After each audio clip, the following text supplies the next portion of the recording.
Good morning. Steak, how are we? Good. What's up? Not too bad, but I'm telling you what. So I texted you yesterday. I am going to modify my tattoo, and I'm also going to upgrade my chain game pretty soon. Did you have both those on yesterday? I don't know. I don't know what I had on yesterday. Do you switch it up? I switch it up for sure. Oh, okay. How many chains do you own? A lot. Okay, that's fine. That's an okay answer. Look who else is strolling on in. Greg, is there anything we can do about that? Whatever's behind you to the left. What do we call that? That brightness? Light? Glare? Sunlight? Yeah, the glare. I was going to say glare, but it's not like bouncing off of anything. Very bright. Yep, that's good. That's nice and nifty. Greg, the last thing I would ask for you, can you just wipe your camera a little bit? You look like you're underwater. I haven't used my MacBook in a while. That's probably why. Yeah, you should probably do it with like Better? a tissue or something. Yeah, it's better. It's better. You put your greasy finger on it. That's fine. Greg, do you wear your chain when you're being corp? Yeah, it's on all the time. Okay. I need to. So I'm gonna upgrade. This was a very. No, are you gonna go for like a $70 one? I'm being serious. I don't believe you anymore. anymore. I would assume you're not downgrading. This was putting a bike chain around your $69. neck. This was $69, by the way.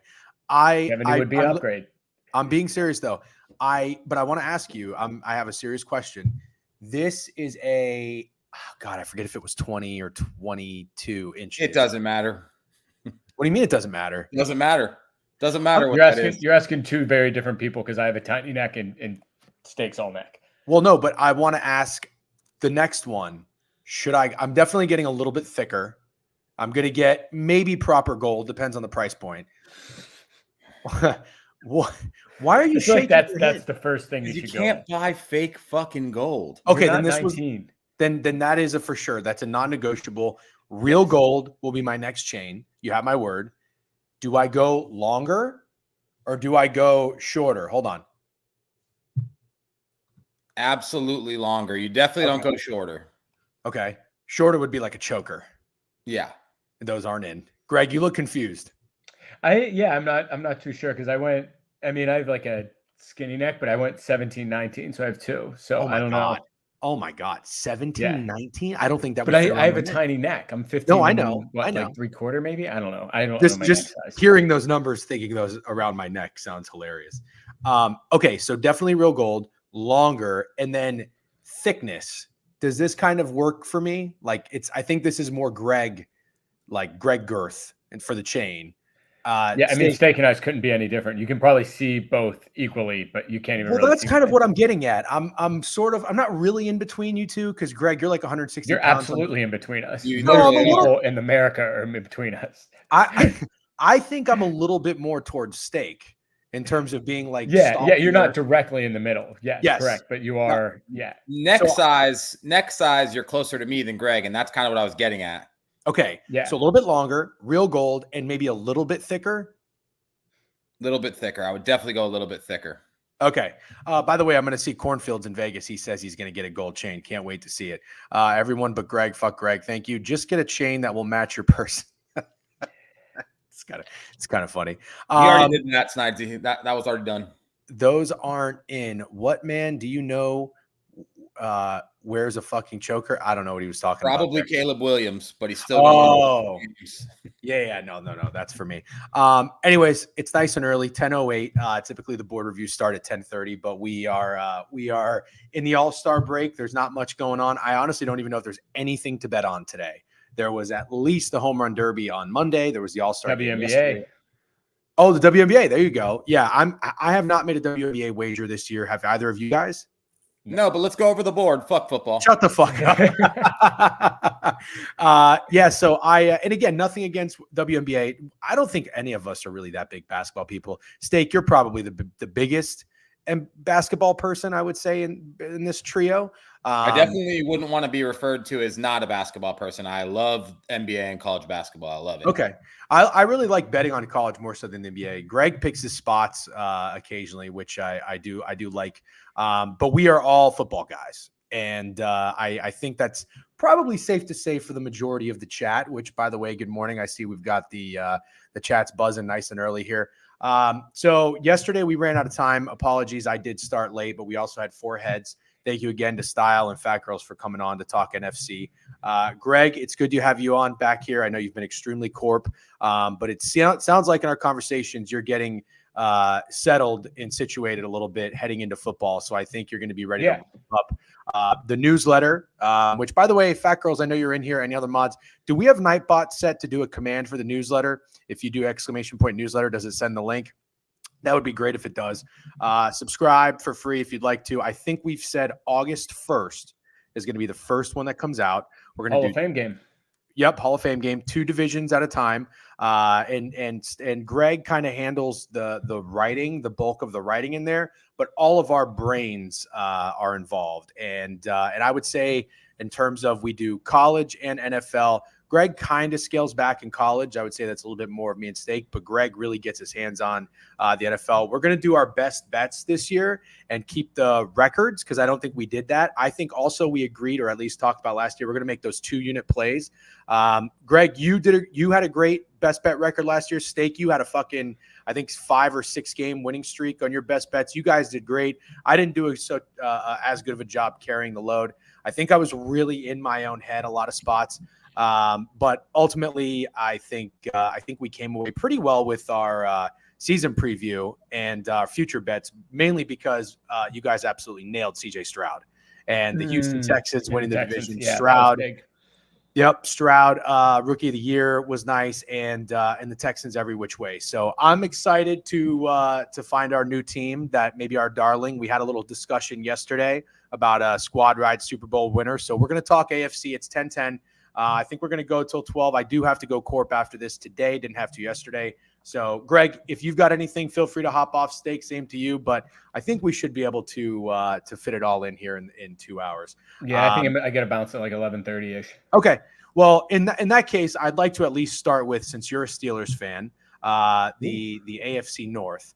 I don't really have anything up at the moment. So just give me like 60 seconds to. I like to get the depth charts up as I'm looking at these. I like to reference Warren Sharp's book, lays out the schedule and the like changes, the draft picks, the coaching changes, free agency acquisitions. So I'll get that up, and what we'll do is like we did yesterday. I'll kind of just tell the chat what they should know about these teams, and then we'll talk about where we stand, or at least we're not where we stand because we aren't deep diving. I don't think any of us are pushing buttons yet. Who was the squad ride Super Bowl? We're going to get to that. We'll do that division next. I honestly hate it. Like I like it, but I hate that I'm doing it. All right. So AFC North, Steelers, Ravens, Bengals, Browns. I think that we're going to have a good time talking about this division because I think we're actually going to disagree quite a bit. And we'll get to that later and potentially align on a few spots. Tomlin, 17 years as a head coach. Correct me if I'm wrong. Hasn't had a losing record. Never a losing season. He's gone 8-8. I mean, I think if you look at that, the most impressive thing is that he went 8-8 with Mason Rudolph and Duck Hodges. That's unbelievable. Yeah, it's incredible. I had him coach of the year last year. I picked 2 guys. I picked Tomlin. I picked LaFleur. And what I liked was maybe guys that are with winning organizations with younger QBs. That's kind of what I was trying to factor in there with my capping. I think he'd probably be a potential candidate going into this year. Well, we'll get to that in a little bit, but there's a chance for the Steelers to take a significant step forward. Arthur Smith, new offensive coordinator, ex-head coach from the Falcons, as I'm sure you guys know. Was the offensive coordinator for the Titans before that, and defensive coordinator Terrell Austin, second year, so he's been in that system before. 10-7 last year. Win total right now is 8.5. They were fourth in the division, which you don't see very often from the Steelers, but it is a pretty stacked division. They lost fourth in the division. It says division rank number 4. Is that not right? Who was worse? The Bengals were. The Steelers made the playoffs and the Bengals didn't. What? The Steelers made the playoffs last year and the Bengals didn't. So there's no way they were fourth. Yeah, he's right. Oh, I don't know. Oh, I'm so sorry. This is the forecast. Oh, yep. That makes way more sense. Yep. That makes way more sense. Yeah, I was going to say they finished above the Browns and the Bengals, I believe, last year. Yep. Is Russell Wilson going to be his old self? We're going to talk about it. Devontae Adams is a Jet. That would be pretty fucking wild. Okay, so they got a bye smack right in their schedule in week 9, which I always like. Lost Deontay Johnson. Patrick Peterson is gone. That's addition by subtraction. No Mason Rudolph, Trubisky, or Pickett. Whole new fucking linebacker or quarterback room. By the way, Steak, remember when I was talking about that other Bucs linebacker that fell off? Quan Alexander. Yeah. That's who I meant. All I could think of was Navarro Bowman for some reason. I couldn't get him out of my mind. I don't think he was a Bucs guy. That's pretty funny. All right. They picked up Dante Jackson, cornerback, Fields, obviously, Cordell Patterson, which is hilarious. And Patrick Queen. Patrick Queen's got to be the biggest move outside of Russell Wilson at inside linebacker. And they drafted Troy Fautanu, the tackle from Washington. And then they went center in the second round out of West Virginia, Zach Frazier. Roman Wilson, wide receiver from Michigan in the third round. Sneaky good draft there. And a linebacker from NC State in the third round as well. I feel like the Steelers do a pretty good job drafting. That's not any. That guy from NC State too. You guys know I'm not a huge college guy, but maybe this is just reading Steelers stuff. He was supposedly had a lot of potential to be a first rounder, but got hurt last year, which is why he fell. So the Steelers tend to do really well with those like value guys in late rounds. Yeah. Peyton Wilson. Thank you. Peyton Wilson. Okay. So we got the starting depth chart, wide receiver, or just offensive weapons again. It's supposedly Russell Wilson's going to project as the starter. We'll see. Najee Harris, he's like minus 800 to start. Okay. Fair enough. I'll accept that. And that's probably the right move because he's a vet. Harris and Warren as the running backs. George Pickens, Roman Wilson in the slot, and Van Jefferson. Ooh, I don't know how I feel about Van Jefferson. Shout out to the Gators. And then they've got some new defensive backs. They got a new safety. They got a new Dante Jackson. They've got, I think, Cam Sutton as a corner. So Highsmith is back. Cam Hayward, TJ Watt on the defensive line. Joey Porter Jr. was a great draft pick. Love him. And Minka Fitzpatrick. All in all, I mean, I like what I'm seeing on the depth chart. I can't say I love the offense. I like the defense. That's not any groundbreaking news. I mean, everybody likes the defense for the Steelers more often than not. Greg, you're a Steelers fan. I guess I'd like to hear your thoughts first. Then we'll go to Steak. Are you excited about the season? Are you kind of iffy? I'm excited, but I mean, it's going to be more the same. I think they're going to end up right at 9-8. So, I mean, I wouldn't look to their win total. The thing is, and this is because Steak said yesterday, I liked them. And I said, pump the brakes on that. Because the whole AFC North, holistically, they just got fucked down the stretch of the season. Like every single team has a brutal end of the year because they want to do this fucking hard knocks on a whole division. So the Steelers' last 8 games of the season are every divisional game. So home and away, Baltimore, home and away, Cleveland, home and away, Cincinnati, and Philadelphia and Kansas City. That's the last 8 games of the year. Nasty. So that's just awful. And even one of them, I think they play Sunday and then Wednesday because they play the Chiefs on like Christmas Day. Like it is brutal across the board with that. And the other side of that makes me like it even less is I don't expect from these changes, right? New offensive coordinator, new quarterbacks across the board, that they're going to come in and hit the ground running. So it's kind of an unfortunate situation where they're going to come in and have sort of their easy part of the schedule in the beginning, but they're going to have to figure a lot of shit out those games. Mm-hmm. So, Tomlin, like they can easily drop some that they should absolutely win on that front, call it 9 games of the season. Mm-hmm. And then you go into just murderer's row. Now, the other side of that is what happens in the AFC North a lot of times. Lamar can get injured. D-Watt can get injured. Burrow was injured last year. So you might get quote unquote lucky if you have a Steelers bet. That one of those guys is out and you're getting Jake Browning twice down the stretch, right? Who knows? But just in general, like I'm staying away. I'm actually going to cash out. I put a Steelers bet in at 100 to 1. I'm debating cashing out, but I mean, fuck it, it's $50. I'll let it ride. Jesus Christ, Greg, we don't need to hear about your cash out of 101 Steelers fucking Super Bowl bet, but thank you for sharing. It's actually $59 up from 50. Such an idiot. But anyway, they were 100 to 1 and now they're 50 to 1. So that's CLV, right? But I took them before because I was like, they're gonna get Wilson or Fields. I didn't expect them to get both. I'm so glad Corn pointed this out. Using the word holistically followed by an F-bomb. Never seen it done before. Where are you, Greg? And then positive CLV, dude. Corn must be jizzing his pants. Corn is buying so much Craig stock right now. It's incredible. Okay. I mean, look, I think you brought up some really interesting points about the Steelers, none of which that really excite me. But I guess now that you've spun it that, you're a stay away on the Steelers, and that's respectable.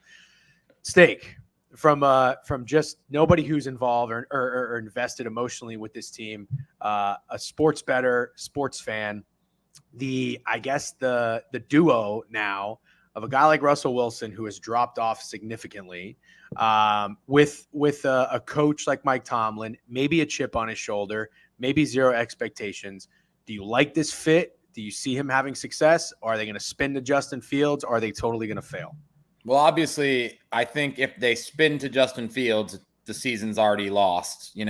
Same as we were talking about with Derek Carr and Spencer Rattler. I don't think they're going to go to Fields if the Steelers start 3-1 or 4-2. I think they just keep rolling with Russell. Even if he's playing poorly and they're winning games, I wouldn't really see him going to Fields if they were winning football games. Because Pittsburgh Steelers win ugly football games. That's kind of what they do. They beat Baltimore 16-13.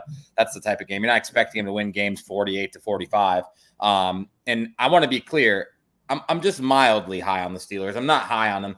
If Joe Burrow stays healthy, I think it's a given that the Ravens and Bengals are the top 2 teams in that division. Now, where I think people might disagree with me or think it's kind of strange, I like the Steelers significantly more than I like the Browns. I like the Steelers more than I like the Browns. I think I'm kind of jumping off the Browns wagon. I think the window is closed to some degree. I'm not going to sit around and bet on Deshaun Watson to ever look like Deshaun Watson again. Like I said, I know there's going to be people who disagree with that. I just don't see it. We'll talk about the Browns next. Whereas I think Russell Wilson could be a game manager and win 9 to 10 games in Pittsburgh with that roster and that defense and that coaching staff. So I just like the Steelers to potentially snag a wild card and finish 3rd in the division, but I'm not betting on the Steelers to be better than the Bengals or the Ravens. I'm going to tell you what I don't like about the Steelers. I'm really looking at this offense, and it's giving me a lot of concerns, and I'll tell you why. Looking at the offensive line, they have a new left tackle. Is that Byron Jones? Broderick Jones. He was there last year. Oh, Broderick Jones. Okay. Wait, but why does it say new? Was he out? Did he get injured? Sometimes Sharp just is delayed in changing some of that stuff. My bad. I remember that draft pick. First round this year they went. On the other side, they got a guy from Washington, and then their center is a guy from West Virginia. Okay, so a young left tackle, but he's got a year of experience, a rookie right tackle, and then a rookie center. It looks like, according to Sharp, that Zach Frazier might be starting. Correct. And then, I like that. I like that they addressed O-line in the first 2 picks of the draft. I actually love it. Well, I like that too. They're beefing up for not. I like that long term. I don't know that I like it right now with a new quarterback coming in and a new offensive system with a new offensive coordinator coming in. I think that it could be it's actually great for the Steelers that they have the easier part of their schedule early than late. So, I mean, on the road with the Falcons, Arthur Smith revenge game, we already know what's going to happen there. The Broncos should be shit this year. Actually, it's really not an easy schedule for them either. They get the Chargers at home, then they go to Indy. They have the toughest schedule in the NFL. That's fucking brutal. Really I've talked myself off of investing in anything in the Steelers. How about that? I think that's good enough. That's fair. That's fair. There's if someone did want to take a bet on the Steelers, I would almost look towards make the playoffs at plus 160. They tend to just figure it out and then go get their ass kicked by the Bills or the Chiefs week 1. Like we've seen that the last few years. And go ahead, Jake. Oh, I'm just saying they are in a division with the Browns, Bengals, and Ravens. So I feel like we knew going into this that schedule was going to be fucking brutal. And if you look at as bad as their offense might be this year, I'm going to put a deep dive on it in the newsletter, but it cannot be overstated how bad Matt Canada was. Here's just one quick nugget. Their first 26 drives last year, 4 games, they got to the red zone once.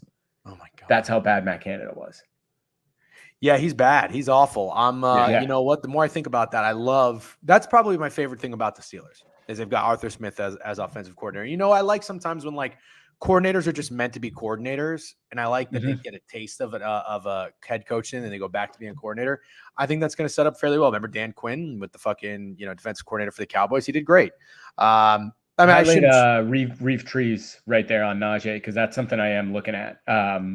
Not touchdowns because Cordell Patterson's there and Arthur Smith is weird with that shit. And the Steelers have Freiermuth and Washington, another big tight end. So they could get weird with touchdowns, especially with Fields, right? They could work him in.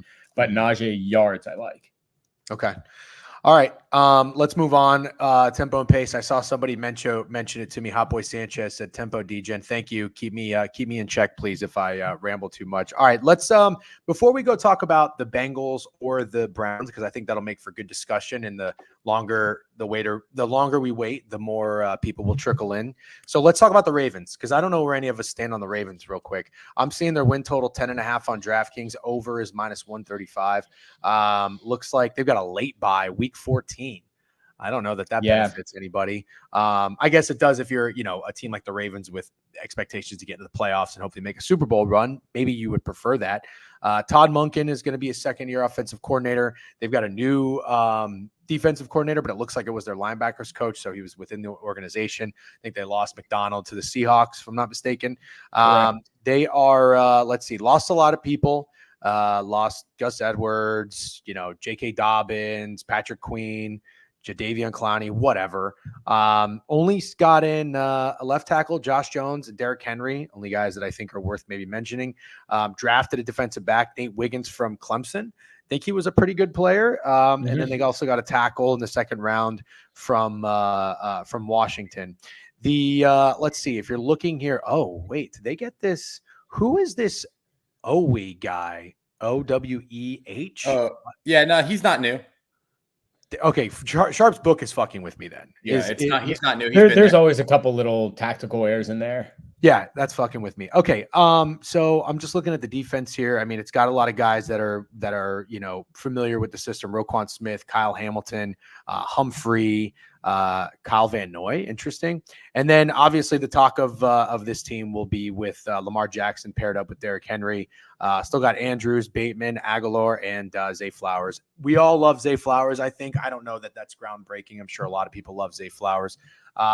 The end to the Baltimore Ravens season last year was a bitter taste in my mouth in terms of I think my best bet in the newsletter that week was the Ravens first half. And Steak, we watched that game together.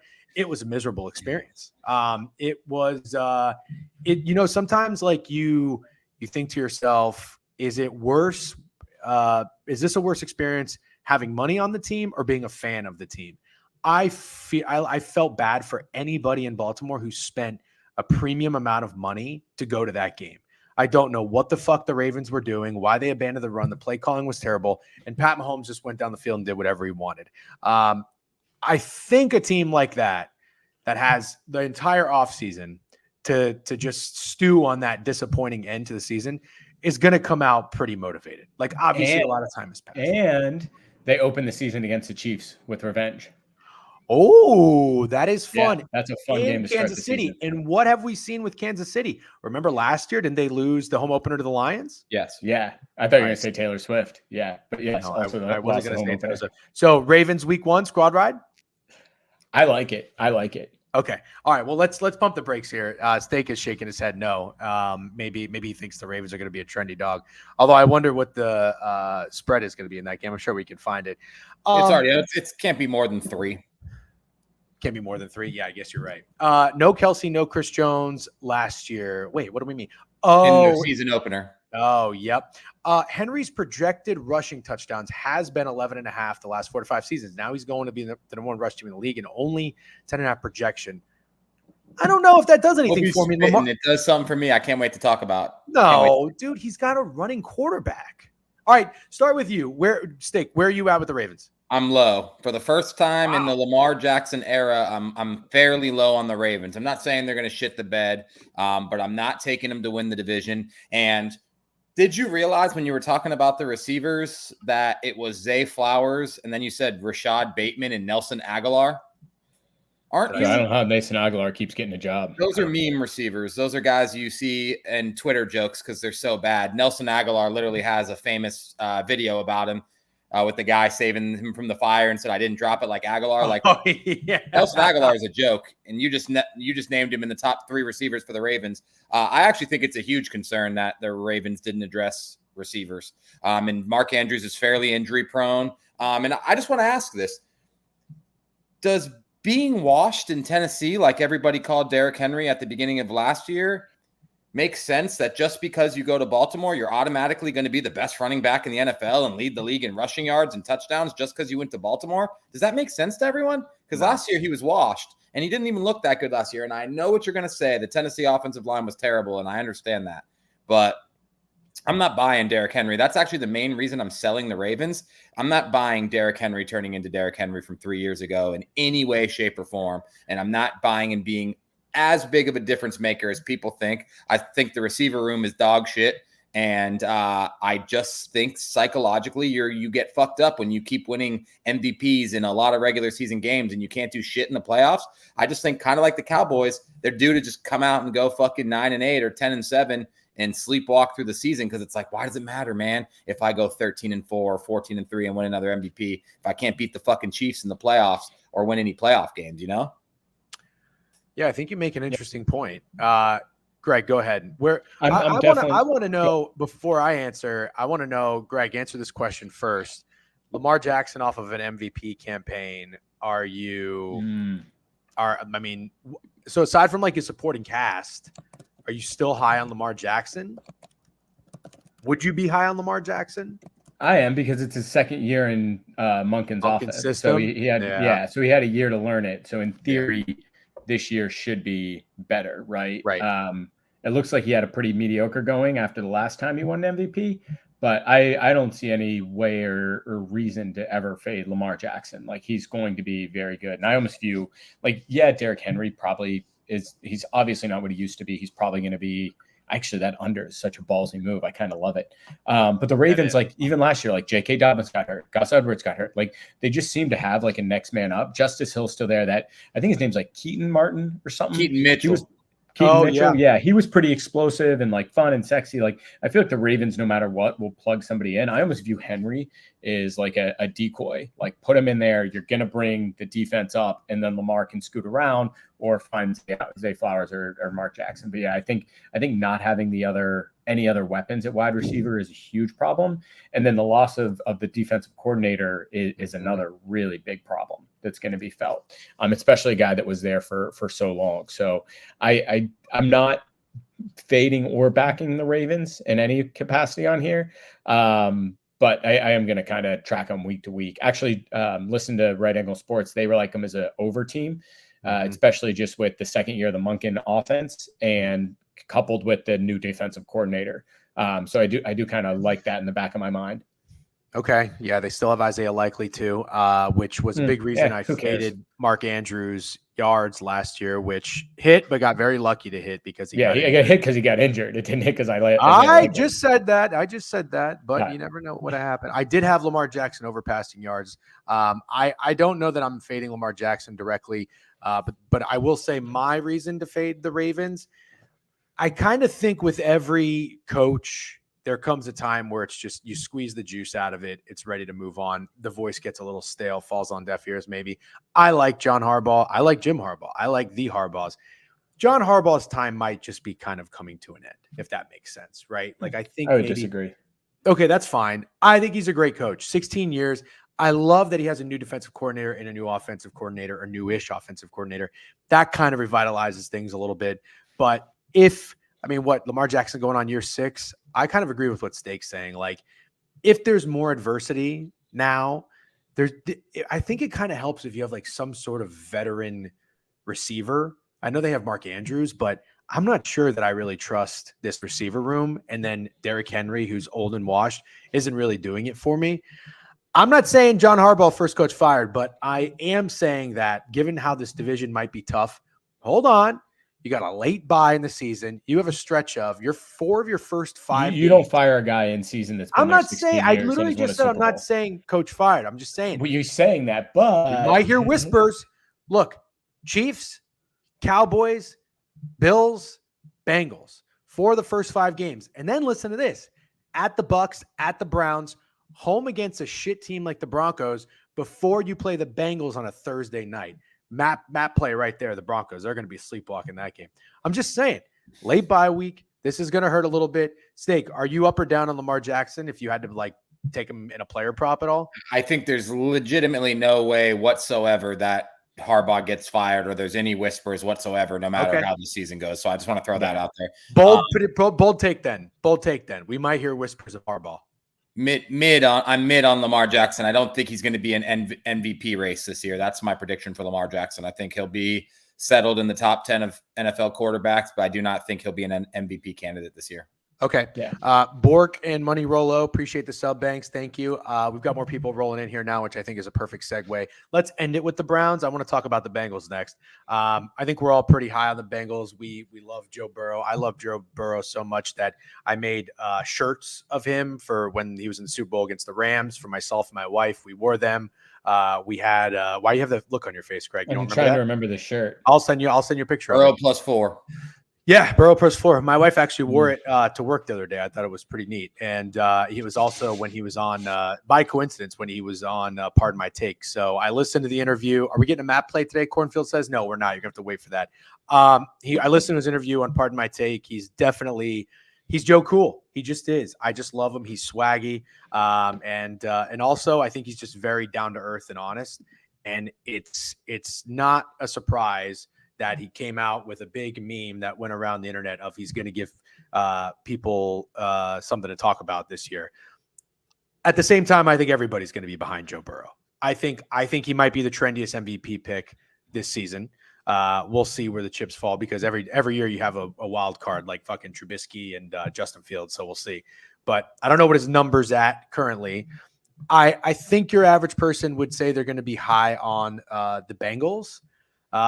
I think we're all kind of there. I'm not going to fade Cincinnati. When we were in Cincinnati, while Greg was running his marathon in Kentucky, because he's a psycho, Steak, you and I walked to the stadium. I tell this story all the time, but I think it was a great moment when I was like, man, I kind of feel like I can see a championship Super Bowl parade in this city. I just kind of feel it. I like Cincinnati a lot more than I thought. I'm not saying I loved it, but I liked it. And you said, I don't know, man, windows close fast. And that actually kept me off. And then I pivoted to the Eagles, which was rat shit. But anyway, I wonder now if you think this could be closer to the Bengals and Joe Burrow's like last hurrah of getting there and making a run in the playoffs and potentially winning a Super Bowl. Steak, are you high or low on the Bengals? Very high. I think they're going to win the division. I understand any way you slice this, you're gambling on Joe Burrow's health. Let's be honest. But Greg brought up a great point in the chat. They literally went 9-8 with Jake Browning. And what was it? The third toughest schedule in the NFL, Greg? It was one of the top 5. Yeah. The top 5 toughest schedule. They went 9-8, even with Joe Burrow going down. And I'll be honest with you, man. I feel like Cincinnati has. Nope. Steak froze, not me, right? Yeah, no, yeah. He froze for me too. Hold on. Steak, you froze, by the way. So I can jump in on that. Yeah, please do. By the way, to win the division, just to win the division, the Ravens are +140, the Bengals are +145. Okay. Oh, wait, hold on. Steak, are you good? Can you hear me? Yeah, you're very Yep. laggy. Okay, Greg, go ahead. Pick up on the. No, I was gonna say I think we're all on the same page there. Where I wanted to look at them to Super Bowl, but we have somebody else for that, I think, or AFC. I don't want to bet them to do too much in the playoffs, just because I think it's going to be tough with how stacked the AFC is. And yeah, I love Burrow, but anyway, I'm looking toward their win total, and I might be persuaded to take them to win the AFC North too, because they're going to be good, man. I mean, the thing is the defense had a decent amount of turnover, but I forget what their coordinator's name is, like Lou Anarigmo. He's like the best in the NFL at either in-season adjustments or in-game adjustments. So they did lose some guys on defense, which should absolutely be a cause for concern. But this is a guy who is able to make it work and change his schemes and adjust on the fly. So I'm not too worried about that. They really beefed up the O-line too, just after Burrow last year. And the thing too, it wasn't just Burrow getting hurt and missing the season. Remember, he got hurt in preseason too, and he hurt his calf. So he kind of limped into the season that was a little wonky, and they had a weird start. And then he got his groove, and then he broke his wrist and was out. So like he never really had a sizable chunk to play in last year. And the fact that they went 9-8 with Browning and a hurt Burrow is really impressive. So I like their win total. That's probably going to be a 2-unit play. And I like them to win the division. I'll put a unit and maybe half unit on that too, but they're definitely a team I look at. 10.5 over. 10.5 is a lot of respect, man. A lot of respect. And it's juiced over more than the Ravens. Ooh, you want to hear something fun? I don't know if I have the note directly in front of me, but like, every year you play your division twice, and then you play another division, the AFC, another division, NFC, and then you have 3 wild card play-in games. Well, they had such a shit year last year. They were 4th, so they're like play-in games are all ridiculously easy. Do I have them on here? Shoot, I'll look them up. But like we got the Giants, we got the Titans, and it looks like the Panthers. You can't ask for 3 easier games. You can't ask for 3 easier games.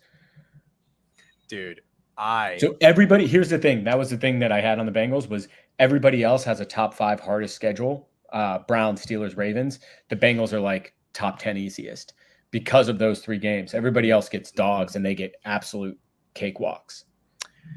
Steak, real quick before we go back to you, I did want to mention, because I forgot to do it. So Zach Taylor is still the head coach. Taylor calls plays.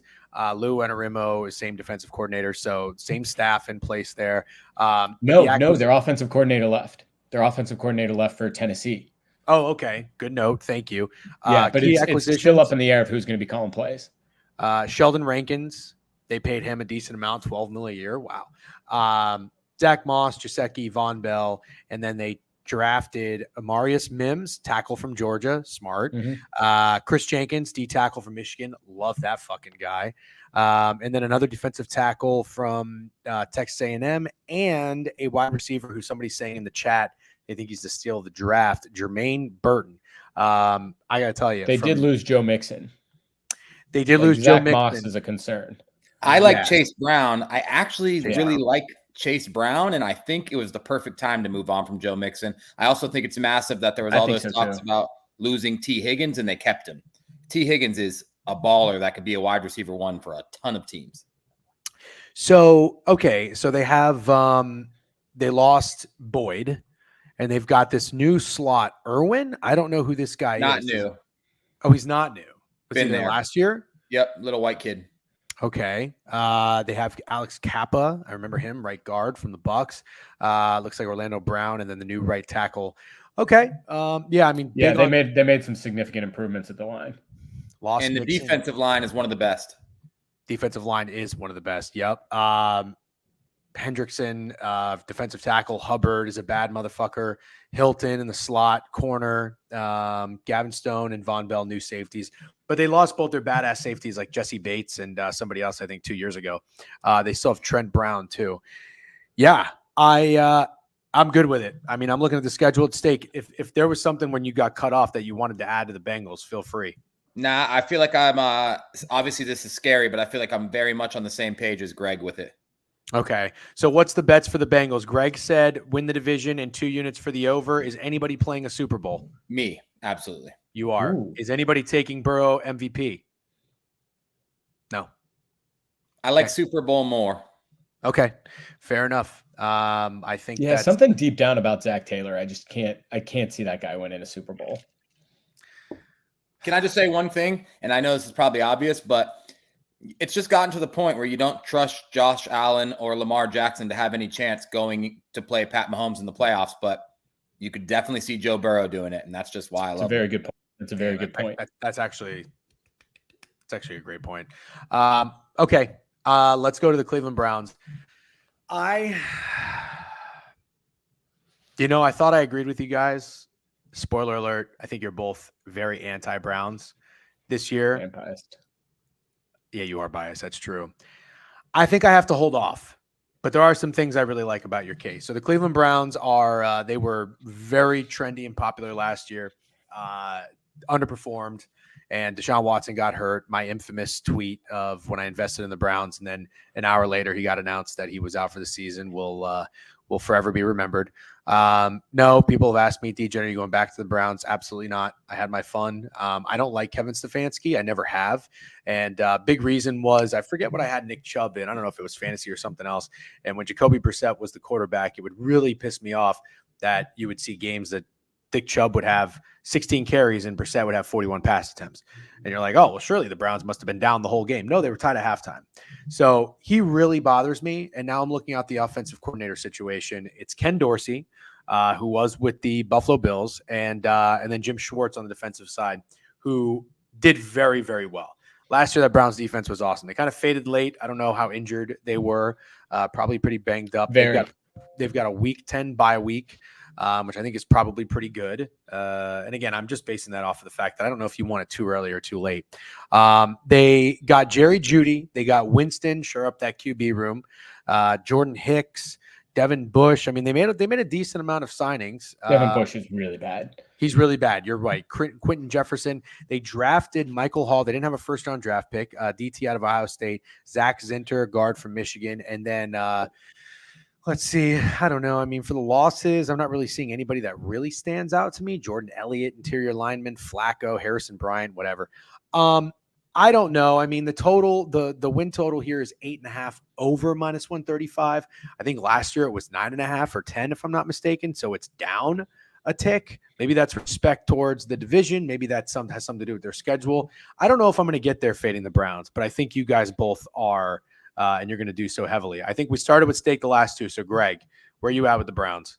No, I am not fading the Browns. Oh, you're not fading the Browns. Yeah, I don't want to get too involved with too many teams in there.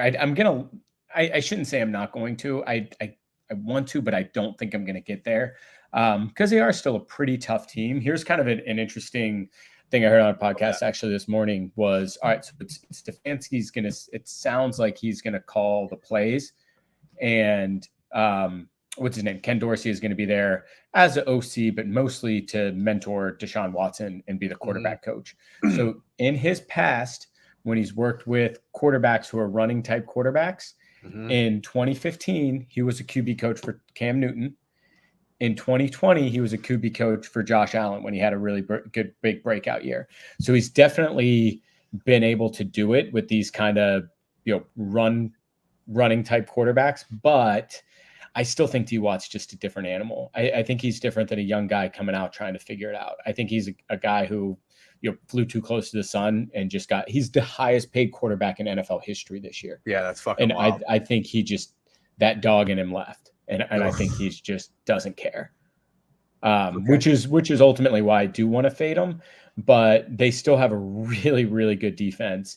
And they still have a lot. They had so many guys injured last year. I think somebody said in here they were the most injured team, and they still made the playoffs. So this is a team that can fight, and I don't really want to fade them because of that. Okay.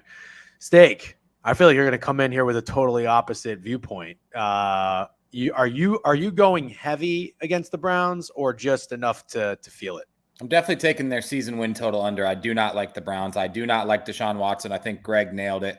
There's no dog in him. There's no hunger. And I guess I'm just past the point of believing that Houston Texan Deshaun Watson is going to show up again. You mentioned that the Browns underperformed, but did they really? I thought you could say they kind of overperformed, caught lightning in a bottle with Joe Flacco. I don't think anybody really expected that to happen. it's not happening again this year with Jameis Winston. It's not. I'm not even a Jameis Winston hater, but Jameis Winston isn't bailing out the Cleveland Browns when Deshaun Watson either A, sucks ass, or B, gets injured. I hate that for some reason. I feel like the Browns can't figure out wide receiver number 2, and there's something about Jerry Jeudy that just doesn't sit right with me. I almost feel like he has right. like that. He has more attitude than he should. Like literally more attitude than he has had performance in the NFL. That's for sure. And I just don't trust Jerry Jeudy at all. I love Nick Chubb, but coming off an injury, I don't know how high you could be on that. And that's where I like the Steelers a little bit is I'm going to bet the Browns to be 4th in the division. I think they're going to have a rough year. And I think I've never a rough year. I would tell that. Because that lets me be a little bit of a Steelers homer without doing too much. Cedric Tillman breakout season. Jerry Jeudy, not a needle mover. There's always a Browns receiver that's supposed to have a breakout season. That's my issue is they haven't figured it out for the guy next to Amari Cooper. Every year there's a Browns player. Well, who was it? Elijah Moore or Donovan Peoples-Jones? It's just always a guy in the Browns, and they never figure out wide receiver 2. And I don't think Jerry Jeudy's going to get the job done. And also, one last thing I'll say is I believe Njoku is going to play as good as he did this year, personally. Okay. All fair points. I think I'm good on the Browns. I don't want to get involved either which way. But I really like what you said about Jeudy. I'm kind of with you. I'm not really a Jeudy guy. I do love me some Nick Chubb, but coming off of a knee injury like that is also, I don't know that I'm going to look to invest in him. Or I think one of you guys brought up the touchdown total for Deshaun Watson or Nick Chubb. Do you remember that in the text? Yeah, it was me. It was Deshaun Watson's touchdown total is 19.5. 19.5 passing or passing? Passing touchdowns. Derek Carr is 21.5 if you want a comparison. Got it. Okay. So I'm going to pivot now and take us to another division. That was the AFC North. Now let's go and look at the AFC East where we have our Super Bowl winner. But before we get to that team, let's touch on the Buffalo Bills. I know last year was a bit of a squad ride. I joined you guys in the win total over 11.5, which got there miraculously. Shout out to the Miami Dolphins for flopping on that one. But the Bills now with no Stephon Diggs, Allen burning everybody who took his MVP last year, and second year, I think, of Joe Grady, or maybe first full year, if I'm not mistaken, who I'm a big Joe Grady guy. I don't know. Dorsey was fired in season. Okay, so this is the first full year then. Thank you. Yep. I don't know that a lot of people are going to be really excited about backing the Buffalo Bills this year. And I want to give a little bit of credit to Mid-Major Matt when we were doing a Spaces, I think, recently.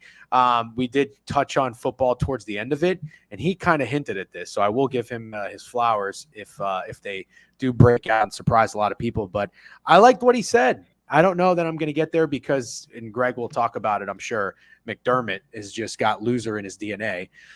But he is here for his 7th year. We got Joe Brady. Bobby Babich is a new defensive coordinator. 10.5 win total is juiced to the under, -155. Curtis Samuel is a new addition. Austin Johnson, Mike Edwards. They lost Diggs. They lost Gabe Davis. Lost Micah Hyde. Lost their entire secondary. Wow.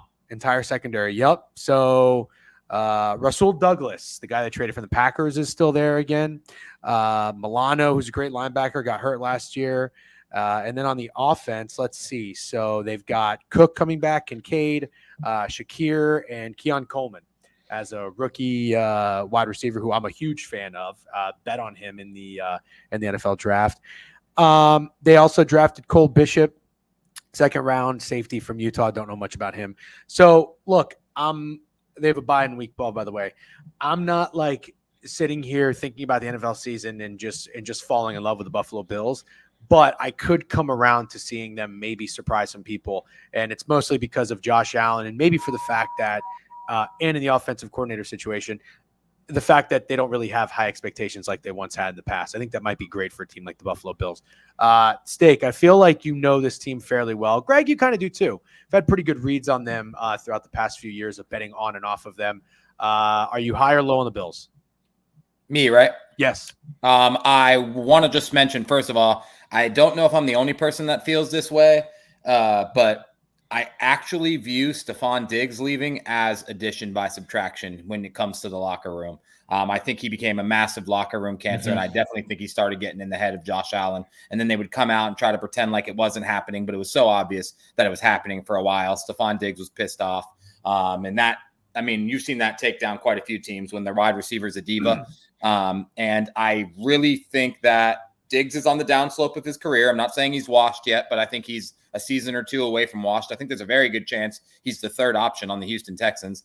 And I don't love the receiver room, which no one does, but I feel like when people talk about the Bills offense, they only talk about the receiver room, and they don't mention that Dalton Kincaid, Dawson Knox is awesome tight end combo. Kincaid should make a huge leap this year, and James Cook was amazing last year. So if Keon Coleman does anything, there's enough guys, I think, to fill in the gaps with, like you said, I thought Khalil Shakir showed promise last year, and I think Curtis Samuel can get the job done as wide receiver 3. I also don't think Gabe Davis is very good. I think Gabe Davis runs one route, and it's I think that AFC Championship game, he was so cool though when he had 4 touchdowns. I think everybody saw that and was like, "This is a guy," and it's like, no, it's like I've never seen him catch any other route except the fucking straight out. But whatever it is, I think I'm prepared to back the Bills one more time. Nothing crazy, but I do think I'll probably dabble in there. Wins over. Yeah. To be fair, Phils, I don't think Steak loved Gabe Davis quite as much as I did. I was a big Gabe Davis guy. He was one of my best bets, player prop, which actually hit miraculously. I think it was like 825 yards on the season or 725, and he hit by like 18 yards. I don't know if anybody remembers this. He did like nothing in the last game of the season.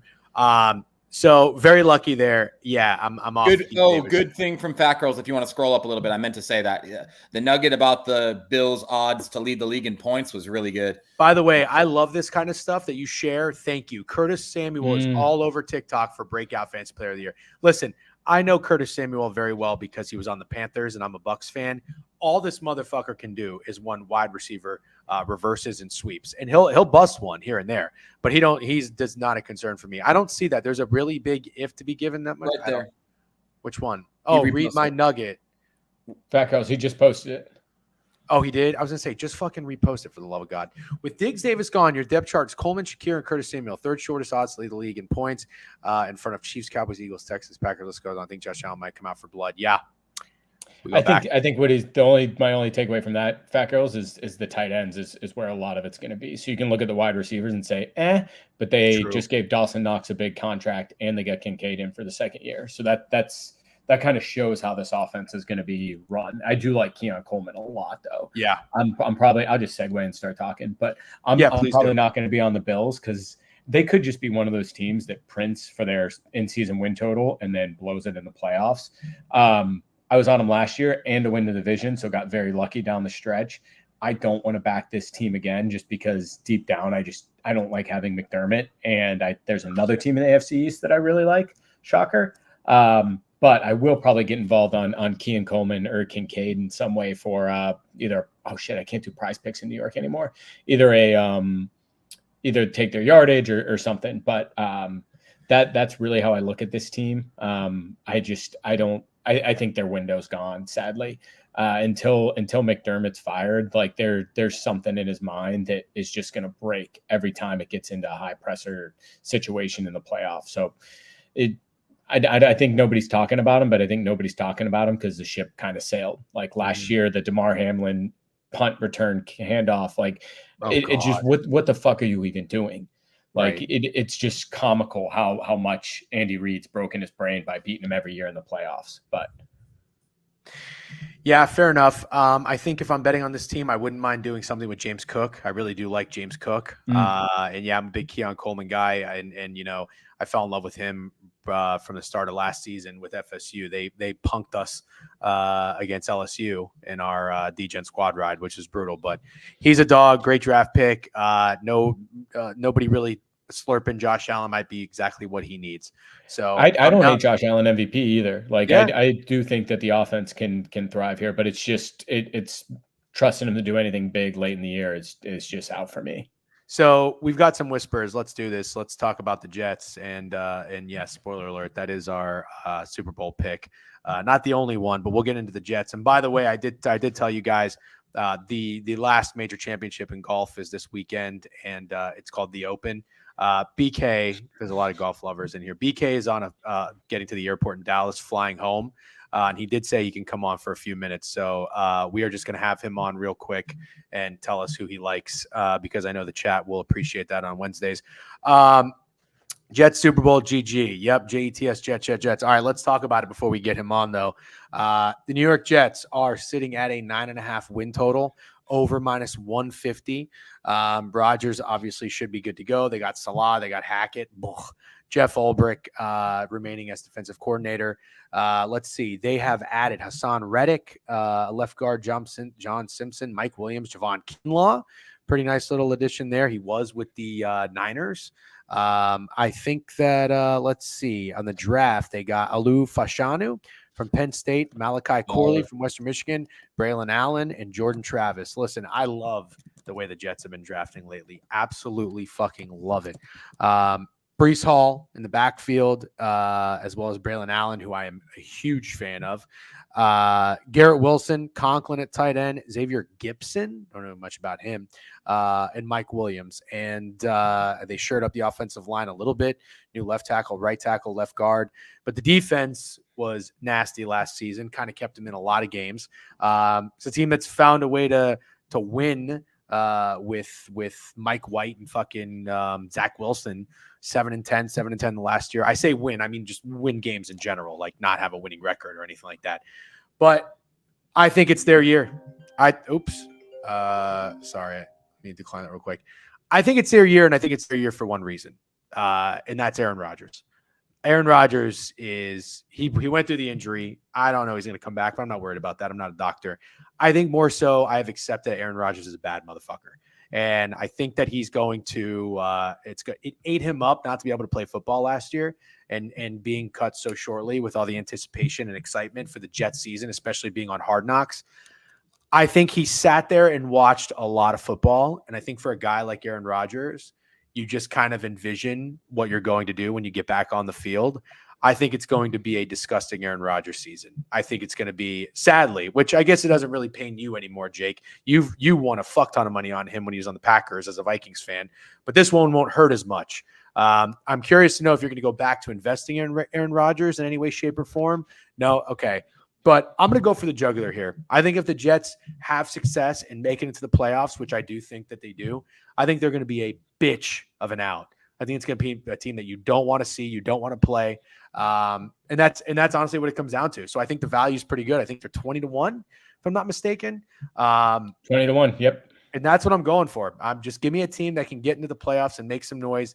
They've got a nasty defense. They've got some playmakers, not some playmakers. They got playmakers, great receiver, great running back that can do both, a bruiser and Braylon Allen, young, fresh legs to get in the end zone, and then an experienced veteran quarterback like Aaron Rodgers. I'm in. Tyrod Taylor as a backup too. Yes, love that.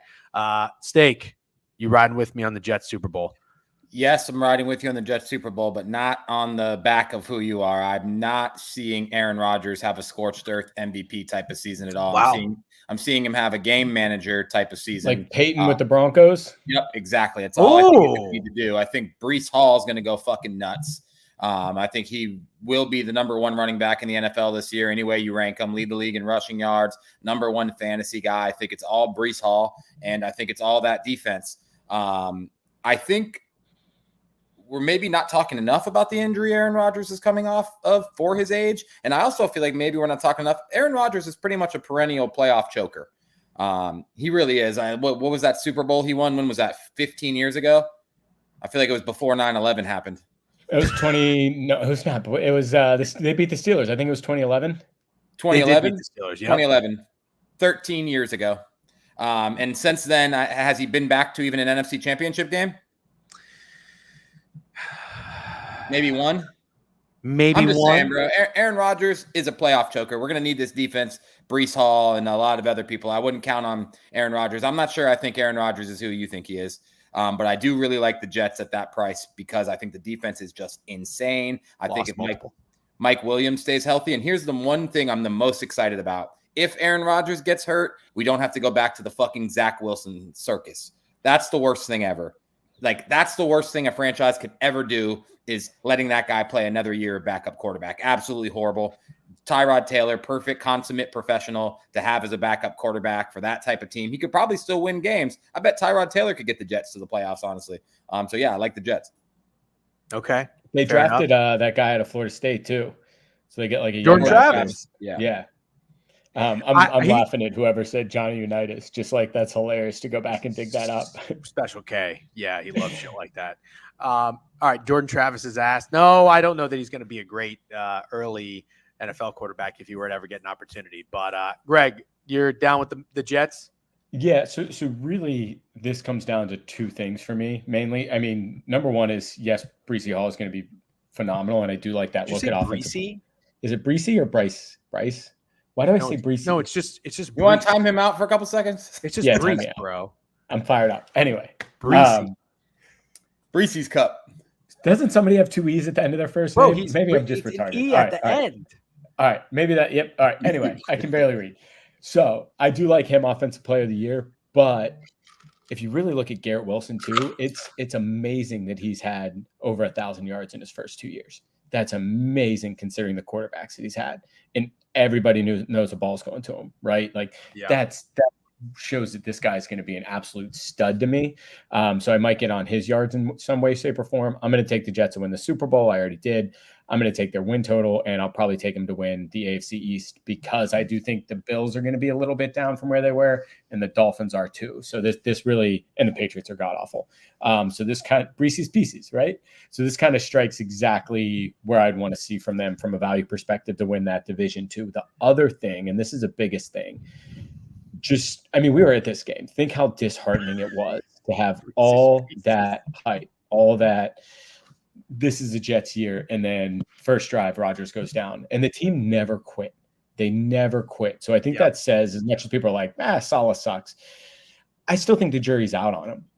I think it says a ton that this team just never fucking quit last year with all the god-awful, quarterbacks that they tried to plug in there and make it work. Like, they still won. I think they won 7 games last year. I mean, this defense, that just shows me a ton of character, and they're just chomping at the bit for this year. I think their window is short, and I think it's this year. And I think that they hit. I mean, you've seen this happen before. Peyton with the Broncos, Tom Brady coming with the Bucs. The guy's old. He might be washed, but he's going to a team that just is able to lift him up and make him look that much better. Yep. Okay. Well said.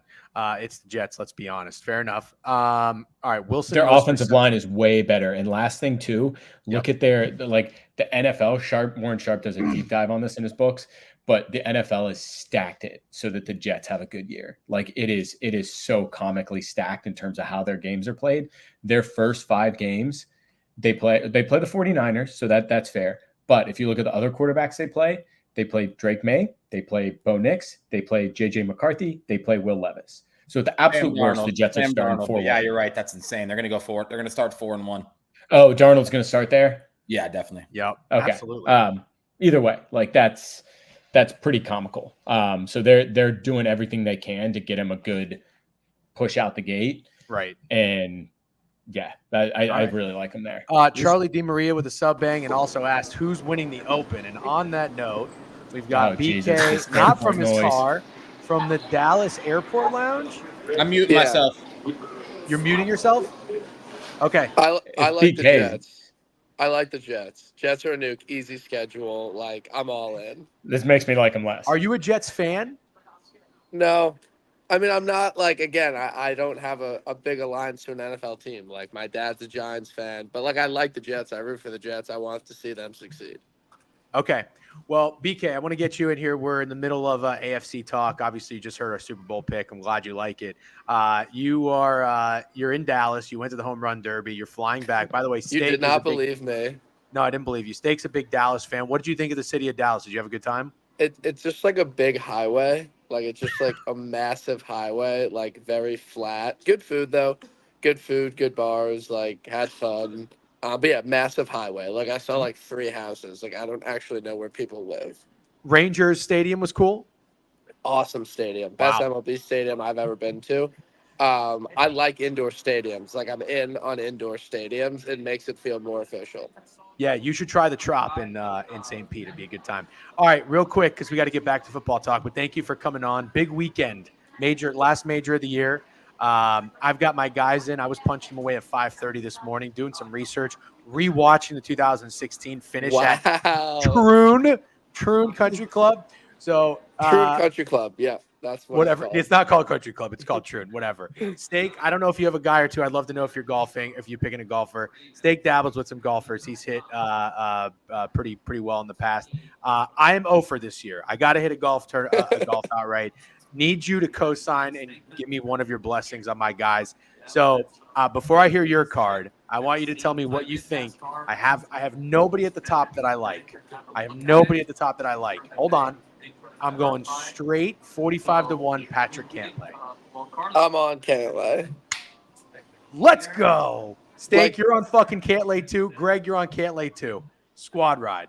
We're just squad riding Pat. We're squad riding Patrick Cantlay. Why do you like Cantlay?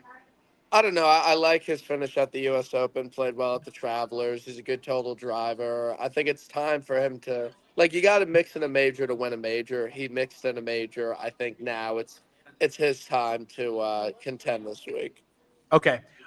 Tell me, do you have anybody above Cantlay on the leaderboard in your car? Yeah. So I'm not done. I'm about 10x on my card right now. I need to get to 7x. So I have room for one or two more guys. Okay. But I did pull the trig on Lord T-Rail Hatton this week.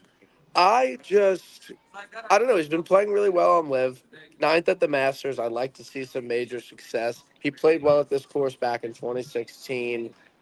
He's kind of like a shorter guy, more good ball striker. But the results on Live, even though it's fucking Live Nashville and it doesn't matter, he's actually been pretty solid. 30-1. I think it's a solid number. Okay. How do you feel about Sung Jae at 75-1? I tweeted he's been playing great, but his 2 missed cuts within all those good results 3, were I at majors. I think dating back to the Masters too. I Yeah. think he's missed the cut in every single major this year. So that's I'm not. I will say Sanjay has 0% chance to win the Open Championship this week. That's I'm not going to say it about everyone, but I would say Sanjay has 0% chance to win. Possibly, I think a win for Sanjay this week is if he finishes T11. Okay, fair enough. Are you, Greg? You're on Cantlay, and I think you're also you're not on Cantlay. Are you I on was not on Finau? Cantlay. What's Greg's card? I like Finau first round leader. Okay. I like Neiman. I like Morikawa. I'm going to sprinkle Noren just for a little bit. And I like then- Noren. Solid I'm pick. on How do you Norway. feel about Lowry? No chance. He won his Open. He's a one major guy. You think? Yeah. Love that. All right, Love I'll sub Lowry for Cantlay, and if Lowry wins, I'll fucking murder you. He won't win. I'm positive he will not win. Okay, BK, give me your favorite long shot. Well, okay, I'm on Big Tone. I bet Tone. That's weeks not a long ago. shot. Okay, I'm just letting you know my fucking card, dude. Okay. I bet Tone 50-1. I think Tone's relevant this week, and I think he's at a point in his career where he could get to one major, and the play has been great. I do not like that he didn't play the Scottish. That's a red flag for me. I wish he played the Scottish, but it is what it is. I nuked Rye 100-1. Rye is your winner this week. Rye is the Harmon of last year. I love Aaron Rye this week. I genuinely the bread? Oh, think- REI. I know this guy. Yeah, Aaron Rye. He's been fucking, dude. He's been absolutely fucking every single week. And he's a great ball striker. He's a Euro. It's the Harmon of last year. He has 0 guts. 0 dog. Massive gutless loser. Yep. But I think that he could get it done. First round leader, most likely. But Okay. Rye is my winner this week. Okay. Love that. BK, last thing, and then we'll get you out of here. Are you? How do you feel about getting shout out on No Laying Up podcast, one of the biggest golf podcasts in the world? Here's the thing. I love No Laying Up. You really do? I am a massive No Laying Up fan. Are you just saying that so that they hopefully hire you one day? No, they're not gonna hire me. But Okay. I've always loved No Laying Up. They're my favorite golf content. I've met a few of them. Like I know a couple of them. I know Tron. I've met Tron. I've had a I've had a long conversation with Tron. Deep conversation. Like we were friends, but he's a massive Ludwig fan. Like massive Ludwig fan. Like loves Ludwig. And at the U.S. Open, when Ludwig was like putting his dick off, and I had Bryson and that Rory dual forecast, I was drunk and I tweeted like Ludwig's a piece of shit luck box putter, like fuck him. And he like got really mad at me for tweeting that. Um, so yeah, he doesn't like me because I don't like Ludwig, and then Solly like read my tweet because he reads like I just asked if Ludwig was just a guy, Yeah. and Tron was like, yeah, he has the worst takes on Twitter, which like is fine. Like I don't even think that's a bad take to say I have the worst takes on Twitter. Like that's like fine. Like I have no Okay. problem with that. But no beef with them. Like I love them. Like Tron doesn't like me. It's okay. Yeah. Tron seems soft. I don't mind the other Wait, guys. so what after watching 2016, like what are your impressions of the course? Like what are you heavily weighting in your model this week? All right. Well, I don't know if you saw my tweet. We'll end it with this and get back to football. I have hit the last three See, this open. is what's wrong. This is what's wrong with America. We have zero sports going on right now. The Open Championship is like the absolute main event this week, and you guys are previewing something that's happening in fucking 5 months, and you couldn't do it in 2 months. Whoa. 5 months The is Hall of December, Fame game's bro. in 2 weeks. No, but seriously, like it's okay. Like golf is just on the back burner. Like NFL is king. It's okay. Yeah, It's poor if planning you- on your part. If you were pushing more golf content, it would be more top of mind. It would be more Dude, I'm prevalent. not even gonna say. You're it at the because home run derby. You should be It's labbing for the the Open. You're at British the Open. fucking home run derby. Yeah, I didn't place a single bet on the home run derby. That's okay. You don't really need to. And you went to it? Yeah, he went What? to it. He said he That's had like wild poor- that you went to it and you didn't bet anything. Well, I was running late and I just didn't have time to run my model or like look at the distribution of the home run chart at Globe Life. real quick. Real quick. Yes, this course can be won by a weenie. The last 3 Open winners have been weenies. Cam Smith, Colin Morikawa, and Brian Harmon. You don't have to How be is a Cam big, Smith a weenie?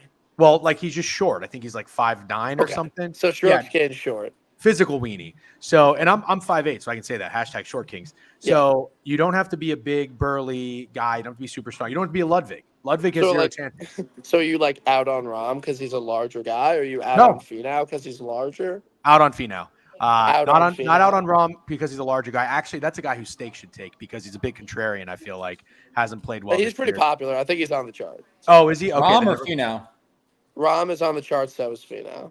Wow, I they're took both Finau. top- You took Sick. Who do Finau? you like this week? I took Finau, Tommy Fleetwood, and Adam Scott. Okay. My one takeaway for the week, and this is serious, Tommy Fleetwood, 22, 25 to 1, is I've never seen someone with less of a chance to win a tournament at such low odds than Tommy Fleetwood. Like, What- I've never been more confident in anything in my entire life that Tommy Fleetwood will This is not why I What muted about myself. Ludwig Open at 12 to 1? Championship. What? Ludwig's 12 to 1. Yeah, I'm not doing the Ludwig thing again. Like, But But who I'm has saying, is less that of a worse chance to than win? Fleetwood? Ludwig or Tommy? Oh, no. There is not a single person in the field that has less of a chance to win than Tommy Fleetwood. Like, not a single one. Like, not like a 500 to 1 guy. Tommy Fleetwood has 0% chance to win. And, like, people are betting him. It's crazy. What are It's you willing to absolutely do? crazy. What are you willing to do if Tommy Fleetwood wins? Okay. I don't know. What do you guys have any ideas? Like, I'm down to, like, do something. Like, I will. Will you get a tattoo? I'll get a tattoo of Tommy Fleetwood. A Tommy Fleetwood tattoo? No, like, maybe like a golf tattoo. Okay. That's a legit. Like that is a absolute on my calf. I'll get a tattoo. I'm not. This is legit. Or like maybe I'll wear like a gold chain for like a month straight. Oh, All right, cool. And if he loses, I'll get a tattoo. Yeah. Okay. That's. Yeah, but that's not going to matter. Like, Stake's just going to. Stake gets a tattoo every Thursday. No, like I'm out on Tommy though. I'm out. All right, BK, thank you for popping in from the airport lounge. Have a safe flight. Was the chat going? Were people saying funny things in the chat? I didn't see. Eat the one chip challenge. Yeah, Alan Dims, who's actually a huge troll on YouTube, just put a skull emoji. That means he's dead and laughing. So that was very funny. I understand. I'm young. I'm like you. Like. Okay, so you know what the skull emoji means. Well, that's very good for him. But I hope you guys like deep in the lab find some good NFL futures. I'm excited for the season. I'm excited for all your content. Thank you. DJ, let's go to a Mets game soon. Hit me up. The boys. But yeah, hope you guys have a good night, and we'll be back. We'll be back. 3M open week. All right, BK. Thank you for joining. Safe travels, man. Appreciate it. Go Tommy Fleetwood. Go Fleetwood. Dude, it cracks me up when he's just like, what do you have in your model? And I'm like, DGen does not know how to use Excel. Hey. I know how to use Excel on a very, very basic level. Yeah, a keyboard. I can auto sum. I can take a row and a column and give you the total of it.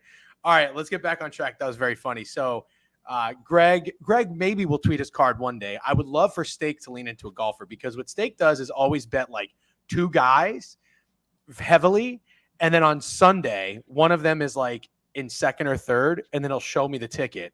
And I'll be like, Jesus, dude, you just went Thursday, Friday, Saturday, and half of Sunday, not even letting me know that you're sweating your dick off. You did it with Keegan Bradley. It was like $100,000 payout or something. He was like, oh yeah, I got him. He's like, second. Wait, you had Keegan Bradley? No, yeah, just this year he had him and he lost, but he was in it. Oh, my big win that you probably remember, the hilarious one, was Corey Connors. Oh, dude, remember that? I'm salty because I'm a big Corey Connors guy. He's on my card this week too, actually. No nuts, but you can be a weenie and win this tournament.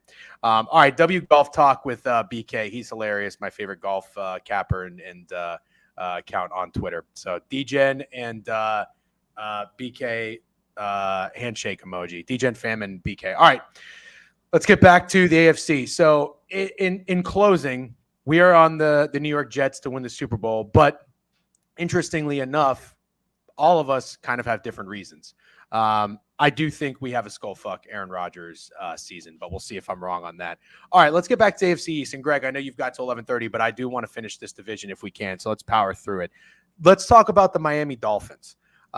They are a very fun team. I feel like every year they kind of suck me in wanting to bet on them.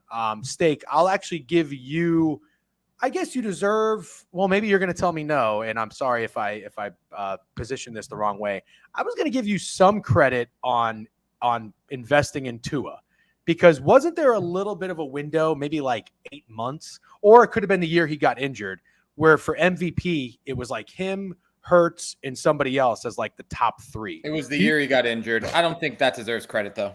Okay, fair enough then. You can shoot that down. That's totally fine. I'm sorry about that. But right out of the gate, I got to tell you, I think I've kind of got Miami Dolphins fatigue.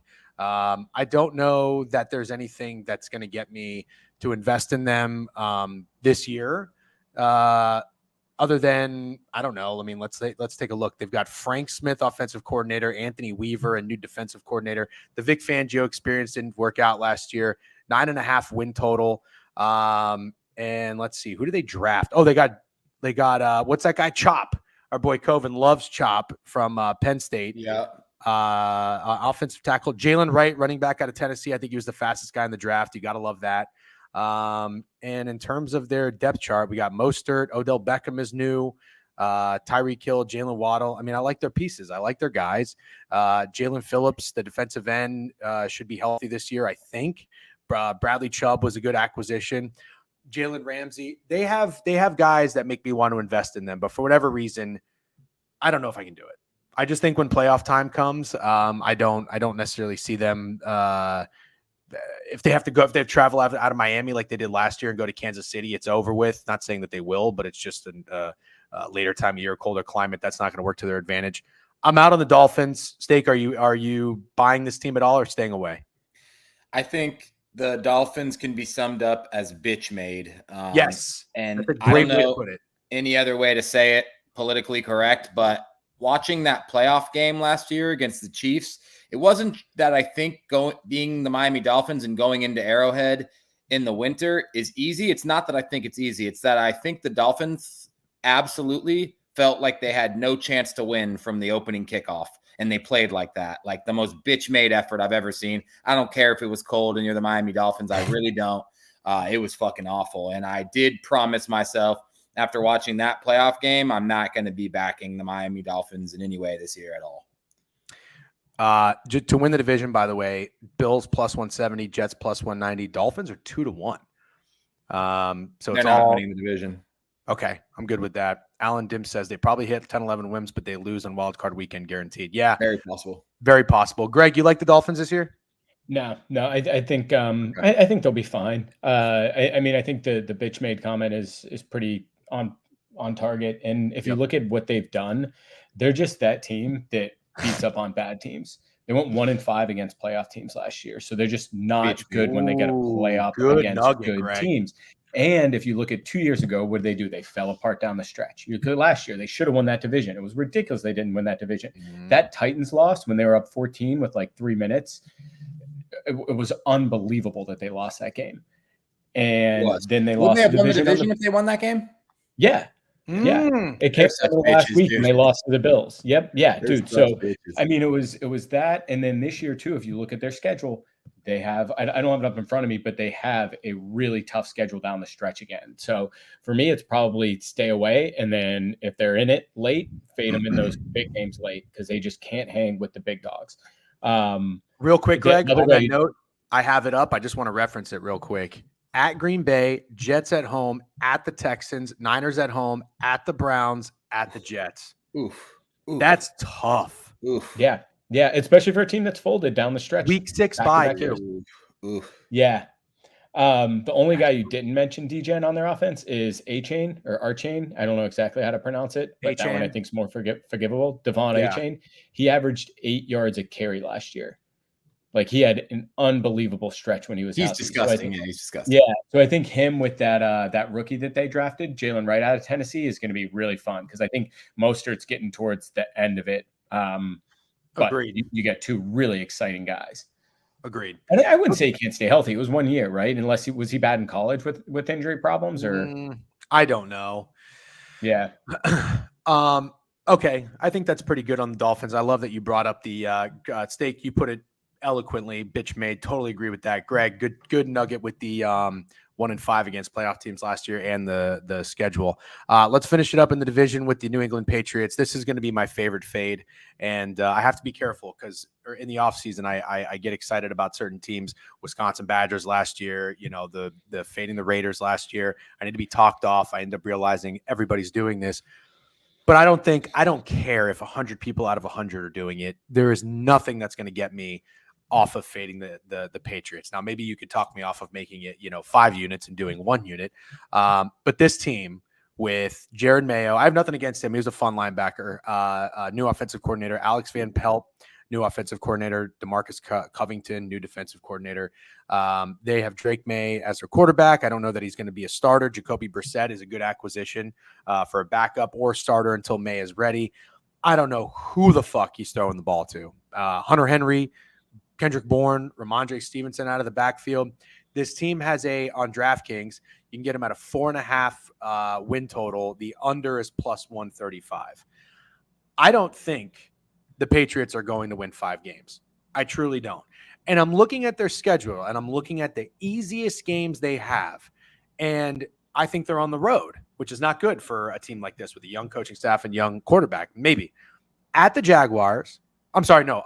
At the Titans. Okay, sure. Maybe they can win that game. Sorry. At the Cardinals, I don't know that they're going to win that game. That is after a bye, week 14. And at the Bears and at the Jaguars. Those are the easiest opponents that they have. And I guess you could say the Seahawks. I don't see it, man. I don't see 5 wins on this team. I'm gonna take probably 2 units on the under 4.5 wins for the Patriots. Maybe even take an alt if I can find it, however low. This team might win 2 games tops. Greg, where you at with the Patriots? I'm with you on fading them. So remember I said how the Bengals got really lucky with like their 3 play-in games of like finishing last and getting really easy teams. The Patriots are the exact opposite. They finished last, but their 3 play-in games are the Bengals, the Chargers, and the Bears. So 3 teams who were really down last year, but are going to be significantly better. So they got really screwed with that. They have the second hardest schedule in the NFL. And what I really, really like about fading them, and I've never tracked this before, but I'm pretty curious, especially now that the season's an extra game. I don't think they have their bye till like week 13 or 14, which typically if you have Week 14, right? That's brutal. If you have a new coach, new coordinators on both sides of the ball, new quarterback, like that's just a lot to figure out. And you really need that breath of fresh air early in the season rather than later. I think that's going to result in like a big snowball effect down the stretch. I think this is, I would compare it to the Cardinals last year, a team that everybody was on their under and the under still hit. That's good enough. And I mean, 4.5 is low. It's the lowest total out there, and it's juiced to the under. So I don't think a ton of people are necessarily rushing to bet it because it's just such a low line. So I do think in theory, like last year was their rock bottom and they start turning it around. But I think it's last year, everything just had to get blown up. And this year it's rebuilding with the new org. Yeah. Fewest wins, by the way, Hovey, I'm looking at this right now. Thanks for bringing it up. Patriots plus 340, Panthers plus 550, Broncos 6-1, Titans 8-1. I feel like we kind of texted about this, but maybe the Titans 8-1 wouldn't be a bad play on that, given the number. Steak, Patriots. So from what I'm being told, Jacoby Brissett is the starting quarterback. I guess I could see that. Couldn't you? Until Drake May comes in. Yeah. I'm less interested in fading Jacoby Brissett as I was about fading Drake May from week 1. I don't think I'm as gung-ho as you guys on the under 4.5 wins, but I sure ain't taking the over. And I won't waste too much time since I think we want to keep moving. I don't really feel too much about the Patriots. I think they should be really, really, really bad. Okay. Fair enough. All right. Between the AFC West and AFC South, what do you guys think? Greg, I know you've got a few more minutes. I'll hang out for another half an hour. Okay. AFC South, right? AFC West. You say South, Greg? No, it doesn't matter. I said I'll hang out for another half an hour. I don't care which one we talk about. You want to go South? Texans, Colts, Jags? I know what you guys want to talk about. I know what you want to talk about. I know what one of you want to talk about. You want to talk about the Indianapolis Colts, don't you? I want to talk about all 4 of these teams a lot. Well, we're going to. Yeah. I thought you're really high on the Colts this year. Are you not? Oh, absolutely. Okay. Well, fuck it. Let's start there then. I don't have them up in front of me, so I guess let me give me a second here. What is this? Carolina. God, I'll tell you that's the one thing, Greg, with Sharp's book.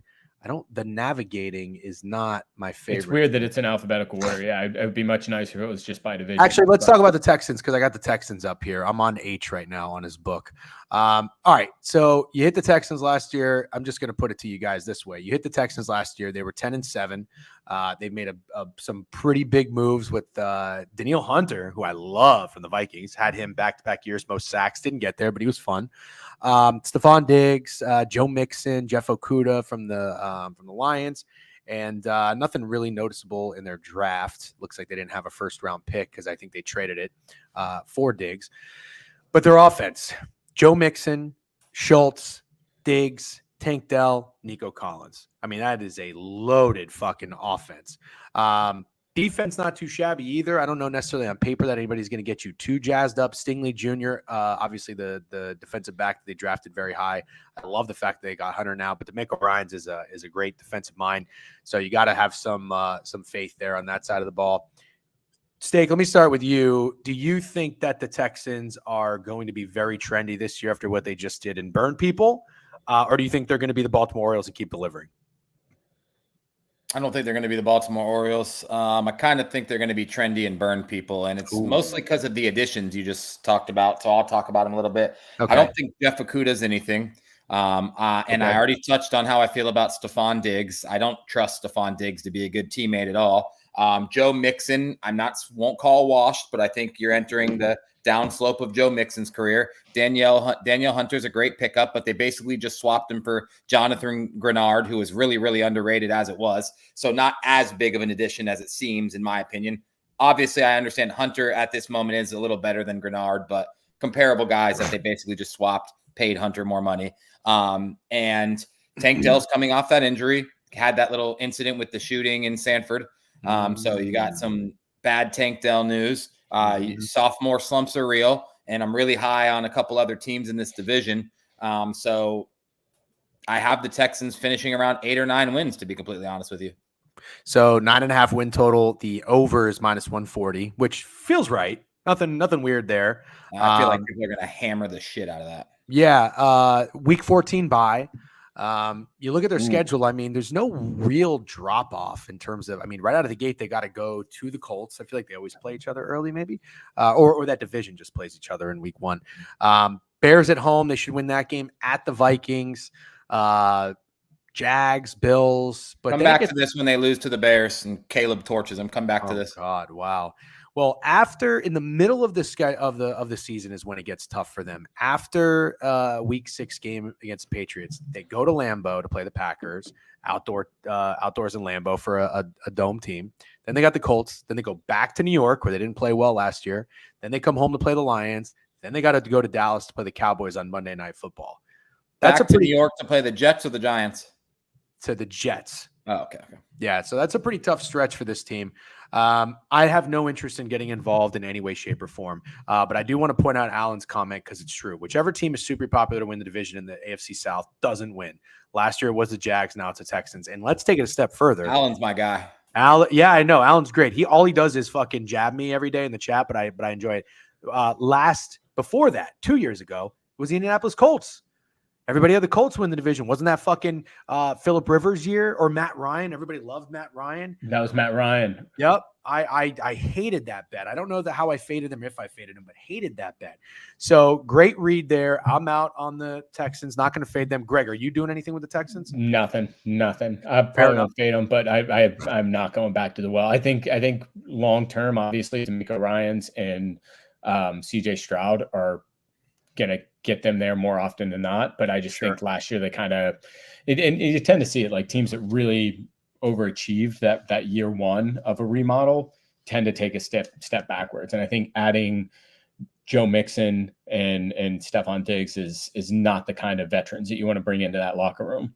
Fair enough. I think that's a good point. I think it might take a year for everyone to mesh and get on the same page. And then the next year, 2 years from now, the Texans could be a problem. Yeah, I think next year I'd be probably look to them again. But just this year, I don't like what they did. Just a lot of big, sexy names that can cause a lot of problems internally. Let's talk Colts. Jake, this is your we'll start with you. Greg, we'll start with you for the Jags. I know you're I feel like you've been saying the word Colts for what feels like 6 weeks. And you like this team. I don't know if there's any bias because you're a Gators fan and it's AR-15. I know you had that funny face. I was just kind of fucking with you. I know there's no bias in your picks. I'm going to tell you right now, well, real quick, their win total's 8.5 to the under, -125. I had one thing about this team last year that kept me off of them. And sometimes the best bets are the ones you don't make. This is telling to me the lines and the juice. And I looked at the Colts. Shane Steichen, new head coach. Anthony Richardson, who I was not very high on as a passer. Obviously, as a playmaker, it's a little bit different. But I didn't expect him to come on the scene and be all that great. I wanted to fade them. I wanted to take their under 6.5, I believe it was, win total last year. But it was juiced over. Like almost like -120, -125. And I was like, man, why the fuck are the Colts juiced to win 7 games next year? Maybe it was their schedule, their division, whatever, but it kept me off. They were 9-8 last year. Felt like that was pretty telling. And they did that with fucking Gardner Minshew. My biggest impression and takeaway on how good the Colts can be is how bad the Eagles offense showed. They were really exposed with no Shane Steichen. That led me to believe that Shane Steichen might be a fucking brilliant mind on the offensive side of the ball. And they went after and got their guy in AR-15. I don't know that I want to invest on the Colts, but I do want to invest on AR-15 or someone on their offense. They've got I don't know who their wide receivers are other than Michael Pittman Jr. Downs, Woods. Josh Downs. Yep, they drafted Adonai Mitchell. Okay, that guy. They got Trey Sermon, backup running back. So, Steak, what are you doing with the Colts this year? So, I really like the Colts. I feel like you can almost argue that the Colts did all the right things. I think Anthony Richardson looked really good until he got hurt. He looked like he belonged in the NFL. I think a lot of people had concerns. When you watch him at Florida, you're like, okay, he can run and he's an athletic freak, but can he actually play the quarterback position? I know as a Gators fan, that was always the backlash on Anthony Richardson was like, man, he's a freak. Look at him do the backflips in the pre-games. He could belt off a 75-yard rushing touchdown, but can he play the quarterback position? I think in the short time you saw from Anthony Richardson, you saw he could definitely play the quarterback position. I think re-signing Jonathan Taylor at that contract perfect move. I think drafting Josh Downs was a perfect move last year. I think he takes a big leap. And I think drafting Adonai Mitchell this year is the perfect move at that pick in the second round. And I think they paid Michael Pittman. I think Michael Pittman is one of the most underrated receivers in the league. I like everything that the Colts have done. I like that they signed Joe Flacco after what he did in Cleveland when you have a quarterback with injury concerns, because AR goes down again this year and they're 5-2. You're not crying saying the season's over. You're still believing you have a chance to snag a wild card or maybe even the division. I just like the Colts, man. I think the Colts roster is set up for success, and I'm really, really high on Anthony Richardson. And obviously, Fat Girl's pointed this out to me because we've been texting about the season numbers, and you should take a peep at AR's season numbers, rushing touchdowns. Like, you'll be surprised. All of that is so high when people are so concerned about his injury. I just don't think that too many people are loading up on Anthony Richardson's season-long props with the injury concern. So yeah, I really like I like the Indianapolis Colts as a football team like a whole lot. Anthony Richardson 25-1 to win MVP. Yeah, I love it. I just love throwing a sprinkle on it. I think that's I would put that before I bet Aaron Rodgers any day of the week, dude. Any day of the week. I love that Cam is lurking in here and pops up when we talk about the Indianapolis Colts. Like, I love Josh Downs. Yeah, well, Cam is a Colts fan, but it's very funny. Pierce a dog, but Minshew can't throw more than 10 yards. Yep. Flacco will be fine, too, if he gets hurt again. Yeah, I really like that. I'm glad you pointed that out. I didn't know that they had Flacco. I always love – if you got a young guy, I love having a veteran behind him. And we saw what Flacco was still capable of doing. Not that I want him to get thrown in there and have to play, but I just like him being in the quarterback room. Greg, are you high on the Colts, and will you be betting them? I am. I'm not sure if I'm going to be betting them or the Jags to take this division. We'll talk about the Jags next. I want to read a little bit more and look into that a little bit, but okay. Definitely not on the Texans again. But yeah, I mean, Steak said a lot of it. I haven't read too much on this particular division yet, but I really like what the Colts have done. I really like where Richardson's trajectory. I had him as a Prize Picks square last year, and he got hurt. Oh, yeah, that's right. Just missed the cut. But it didn't look good. He wasn't getting a ton of rushing opportunities because he'd gotten banged up before he got hurt for the year. But Cam said it too. I don't hate Steichen Coach of the Year. He did. I forget exactly what happened, but he did have a little bit of a blunder in terms of a play call, or everybody was blaming him late in the Texans game. Yeah. What was that? Week 14-1, by the way. It was the last week of the season for the division. Yeah, it was essentially a playoff game, right? Yeah. And I forget it was like a halfback screen that was like a little weird and like kind of a weird play call, but the guy actually dropped it too. So, I mean, I do like him and I do like Richardson, so it's going to be tough not to take him. But I'm big on the Jags this year too. Okay. All right. Yeah, I'm gonna invest in something. Steak, best bet for the Colts. What do you think? Make playoffs. Over wins, and then Anthony Richardson, comeback player of the year. Okay. Steichen's 14-1 win coach of the year, in case anybody didn't hear me. I wouldn't mind taking a look at that. Okay, let's talk about the Jags, Greg. And I feel like you guys have had a better read on the Jags, I think, maybe than I have. Jake, you went to the playoff game against the Chargers and bet them when they were down like 30-0 and came back and won. Greg, we were together in Connecticut at a sports book. That was hilarious. Sharing a bowl of spaghetti. Shared a bowl of spaghetti. We had a great Italian dinner. That was awesome. I forgot about that. We left at the half because we were like, this game's over. Let's go eat. That's right. We were at a sports book. I had Jacksonville chicken tenders. Oh, that sounds fucking delicious. So the Jags, Doug Peterson, year 2, Press Taylor, offensive coordinator, a new defensive coordinator. I believe they just paid Trevor Lawrence this year, 8.5 win total, 110 each way. I feel like that's about right. They were 9-8 the past 2 years. This feels like this is Peterson's third year. I'm sorry. He's been there for 2 years. My bad. Yeah. So year three. Thank you. Keep me in check. I feel like, I didn't know where I stood on Trevor Lawrence. I liked him in Clemson. I bet on Clemson to win the championship when they played Bam. I think they were 5-1. I don't want to necessarily say that Trevor Lawrence cannot be a top quarterback in the NFL. I know at times there are like 6-week stretches where statistically he's shown that he's capable of doing it. But then sometimes he looks like, I don't know if he's going to end up being that dude. And maybe in like 3 or 4 years, the Jags will have to be finding their next guy. Not anymore. I think he's the dude. And I think this is a big year for the Jags. Now, that's probably going to contradict any sort of Colts love, I would imagine. If you like them, Steak, I don't know how you're going to, if you support the Jags, how you're going to bet on both of them, because you got to pick one to come out of this division. Gun to my head, though, I'm going Jags. Maybe that's chalky. Maybe that's square. I don't know that it's necessarily a favorite play of mine. I don't even know that I'm going to bet on Jacksonville. I just like Trevor Lawrence. They got Gabe Davis now. We've already talked about we're not high on Gabe Davis. They did lose Ridley. Christian Kirk, Evan Ingram, Brian Thomas Jr., and I don't know much about the offensive line. I want to read into that, but I am a huge Etienne fan. So obviously he's coming back too. And it looks like on the in the draft, they also drafted Mason Smith, a defensive tackle from LSU. I was a big LSU supporter last year because I'm a Brian Kelly guy. That dude was a bad motherfucker. Also drafted a DB from Florida State, Jerry Jones. And in terms of acquisitions, Eric Armstead, interior defensive lineman, they paid him a fuck ton of money. Darnell Savage Jr. Let's see, Mac Jones to the quarterback room. Greg, sounds like you were hinting at liking the Jags. What are you doing with them this year? I'm not sure exactly what I'm doing with them. Okay. But I am trending in their way. And then I just got sidetracked while you were talking because you can take exact order of how the division closes. And so in this, I think from my perspective, I might take both of these, but Colts, Jags 1-2, Texans 3, Titans 4. So I'm looking to see what the odds of that are. And it looks like they're going to be around in the like teens, low 20s. So I might take both of those just because I think the Jags and the Colts are going to be pretty good this year.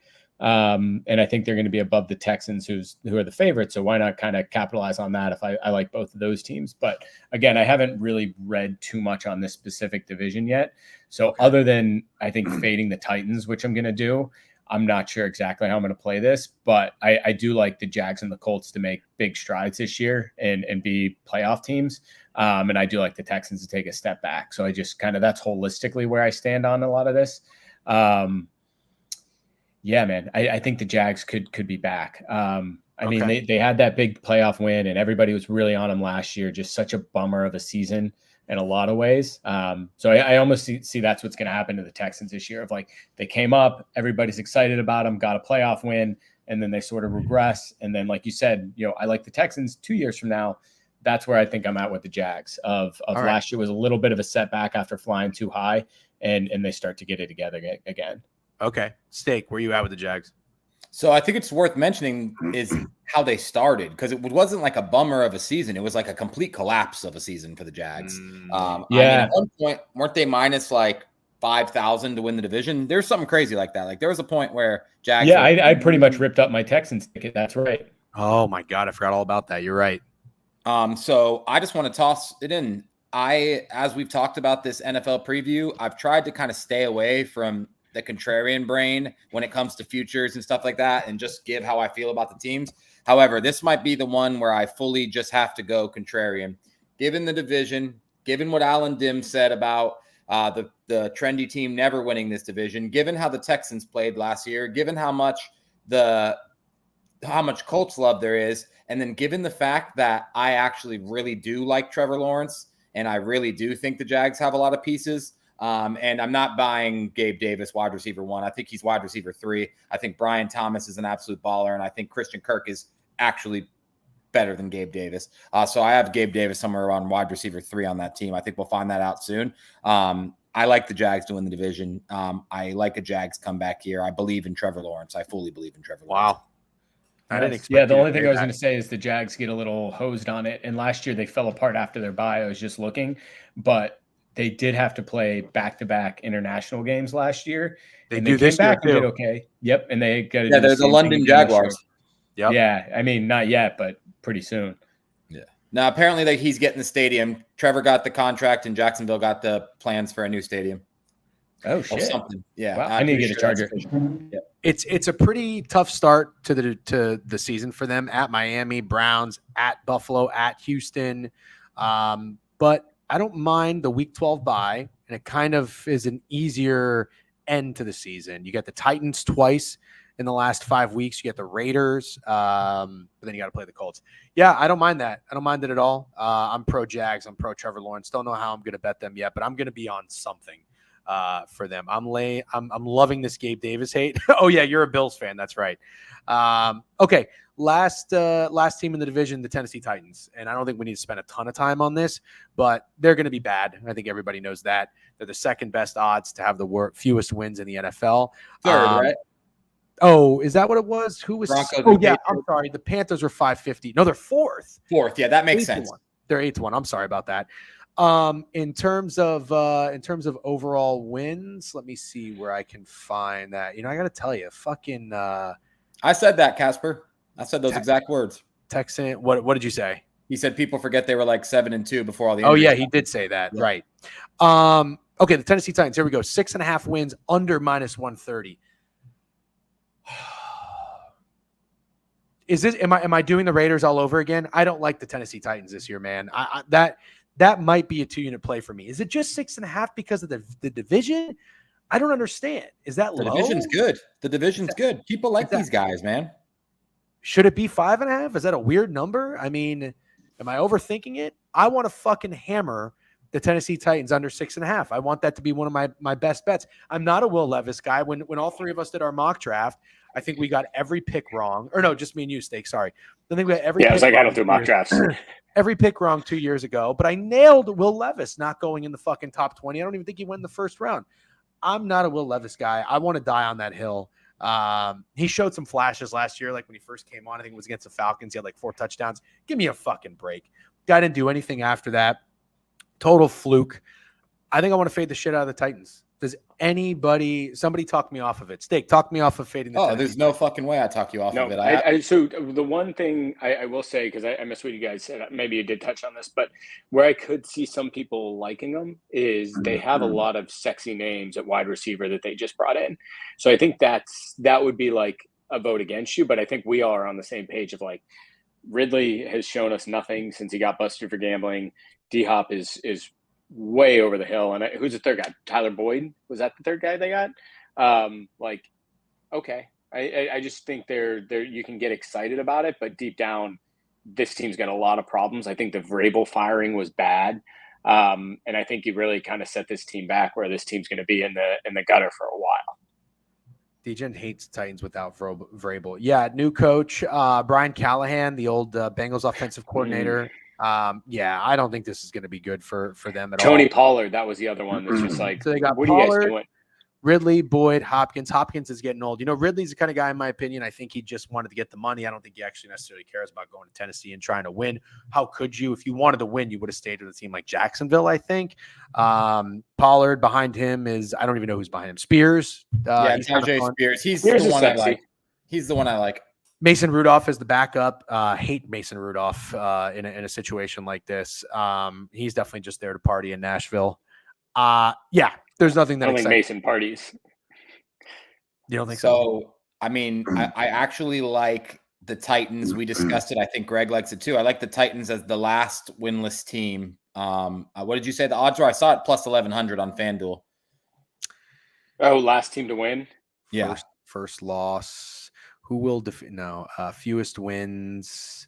I don't know, but this would be fun. If anybody can find that, let me know. 0-17. Just remember, DeAndre Hopkins is borderline washed. Calvin Ridley was not that amazing in Jacksonville last year. He got a fat contract. There's no arguing they overpaid for Calvin Ridley. Tony Pollard couldn't run behind Dallas Cowboys offensive line. Like, he did nothing spectacular last year. And now he's running behind the same offensive line that Derrick Henry was washed behind. Mm-hmm. I just don't know what you can like about the Titans this year. And I don't think the defense is going to do anything special either. I think they're going to, I don't know how they win 7 games. I have absolutely no clue how they win 7 games. Early bye to week 5, but at the Bears to open up. So they got to lose that game, Steak. They will. Jets, Packers, back-to-back home games at Miami. Loss. Then bye. You come out, you got the Colts at Buffalo, at Detroit. First game they can win is week 9. We don't need to keep going. No, I know. But who did they draft again? I'm drawing a blank. J.C. Latham from Alabama, and then Tavondre Sweat from Texas, who's very good. Defensive tackle. Week 9 at home against the Patriots. That's a game they could win. Yes or no? Yeah, just don't be shocked when they don't. They're favored in one Week game. 9's a while, dude. They're favored in one game, and that's probably it. Okay, we can move on, I think, from that division. Last one, AFC West, and we can push through. It's 11:52. Yeah. Let's talk about the Chargers, because that's got to be the most fun team to talk about in this division, I would think. We obviously know the Chiefs are going to be chalky, but the Chargers are a bit of a question mark with Harbaugh coming in. I talked about it before, but I'm a big Harbaugh fan. I think it was a good hiring by their, I guess, Chargers standards, because they tried the experiment. Brandon Staley, Greg, props to you. I kept betting on the Chargers. You told me he was a big fucking turd 2 years ago. I really like Herbert. Steak, I think you're probably a Herbert guy too, or were, but then you were out on him. No, you're in on Herbert. Never a Herbert guy. Never. Oh, you were never a Herbert guy. Never a Herbert guy. Props to you. I'm the idiot then in the room when it comes to the Chargers. Greg was anti-fucking Staley. You were never on the Herbert train. So it was really just me alone, I guess. I don't know what to do with the Chargers here, as much as I like Harbaugh and being a Herbert guy, because I don't know what their identity is going to be. I know everybody thinks they're probably going to run the ball a shit ton. I'm not totally sure that's going to be the case. Like, I think it's a little bit different when you're a coach in the Big Ten, that's what you want to do. They got Greg Roman as the offensive coordinator, Jesse Minter, defensive coordinator. I'm good with Roman as an offensive coordinator, a guy who's got NFL experience and a little bit older, instead of going like that young, Sean McVay route. That's okay with me. They drafted Joe Alt. That was my fucking POD for the draft, by the way. Anybody who thought that Burrow or Harbaugh wasn't going to draft an offensive lineman, out of your fucking mind. J.K. Dobbins is the new running back. I don't care that Eckler's gone. Disley, tight end, Quentin Johnston, McConkey, and Josh Palmer. So, I mean, they are, you guys are shaking your head. You love this McConkey guy. They definitely don't have too many sexy names for weapons for Herbert. But Rashawn Slater at left tackle, they drafted a couple years ago. Alt now on the right side, shoring up the offensive line a lot, which is very smart for Herbert. And then let's see, their win total this year is 8.5. Acquisitions, other than that, I'm just seeing Bud Dupree, DJ Chark, and Gus Edwards. So, Greg, we can start with you on this one. Are you doing anything with the Chargers? No, somebody said, I think Special K has said it a couple times in here, but like next year's the year to get on board with them. And I'm good with that. Absolutely co-sign that. I'm good with that. I will be picking my spots with the Chargers too, because I think too, like Staley was there just too long. Yeah. And I think that kind of started to wear off on the team of like, what the fuck are we doing? Like, it's going to take Harbaugh a little bit to right the ship. But somebody brought it up too, but Ladd McConkey, I'm probably going to take his receptions over that. That's how I'm going to take this team, because I think him and Herbert are going to build a good chemistry. The team's got some problems for sure, but they're absolutely going to be trending in the right direction. So I'm going to get on board with them next year. And this year I'll probably just get on McConkey, because I do think they could be a fun team to start to take late as they find their identity, but it's just a lot. I think they got both backup running backs from the Ravens. Did they get Dobbins too? Gus and Edwards? Yeah, so that's like Harbaugh to Harbaugh. Like I do think, and Greg Roman, like a lot of this is going to be what Baltimore was, which is kind of hilarious that his brother gave him all this stuff, or that he got all this advice from his brother to kind of rebuild that side of it, or to help rebuild the team, I guess I should say. But yeah, nothing crazy with them, but a Ladd McConkey and look to take them a couple times in the season after they've started to get their identity. All right, Steak, where are we at with the Chargers? 8.5, by the way, is over -155.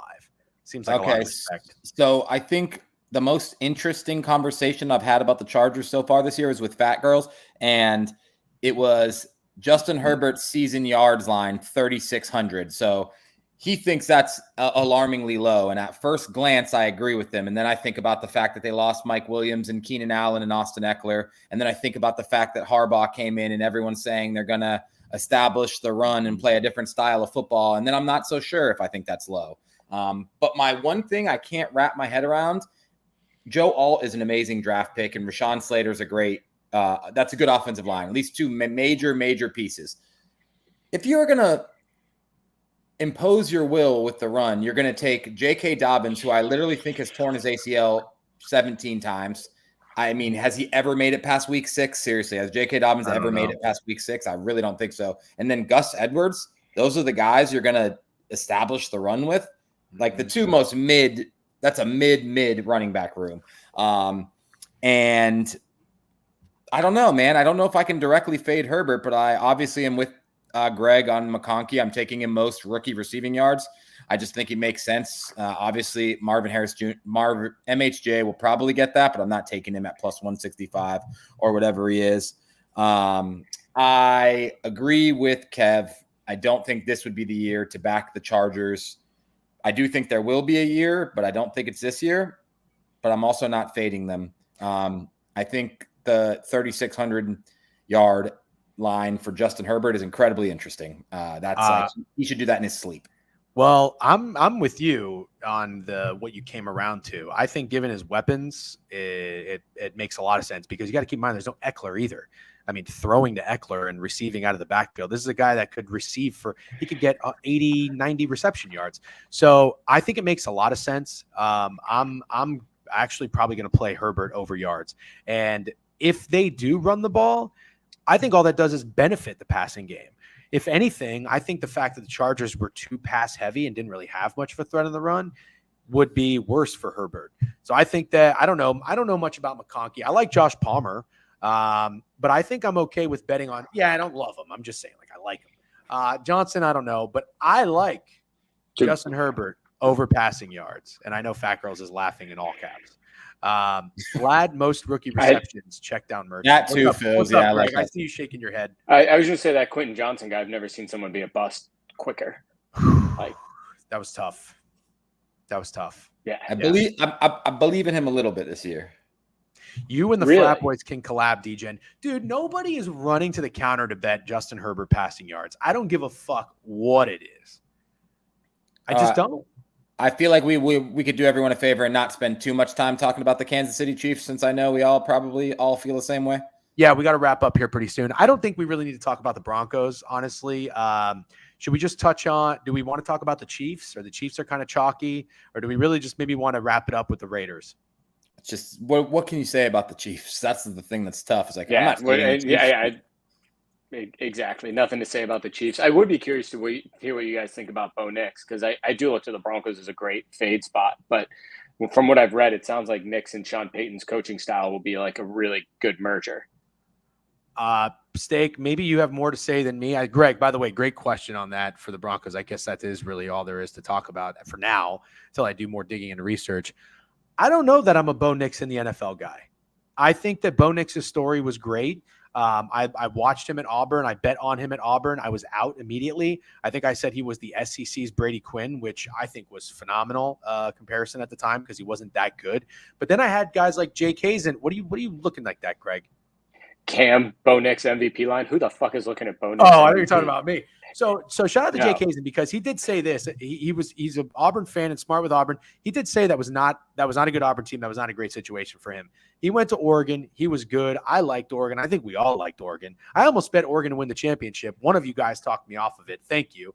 You because you staked it because you were a big Washington guy.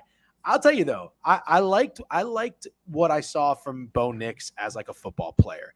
But I do think there are just certain guys who are it's funny that both of you guys looked at the same way at the same time. I'm like, oh no, somebody coming over my shoulder.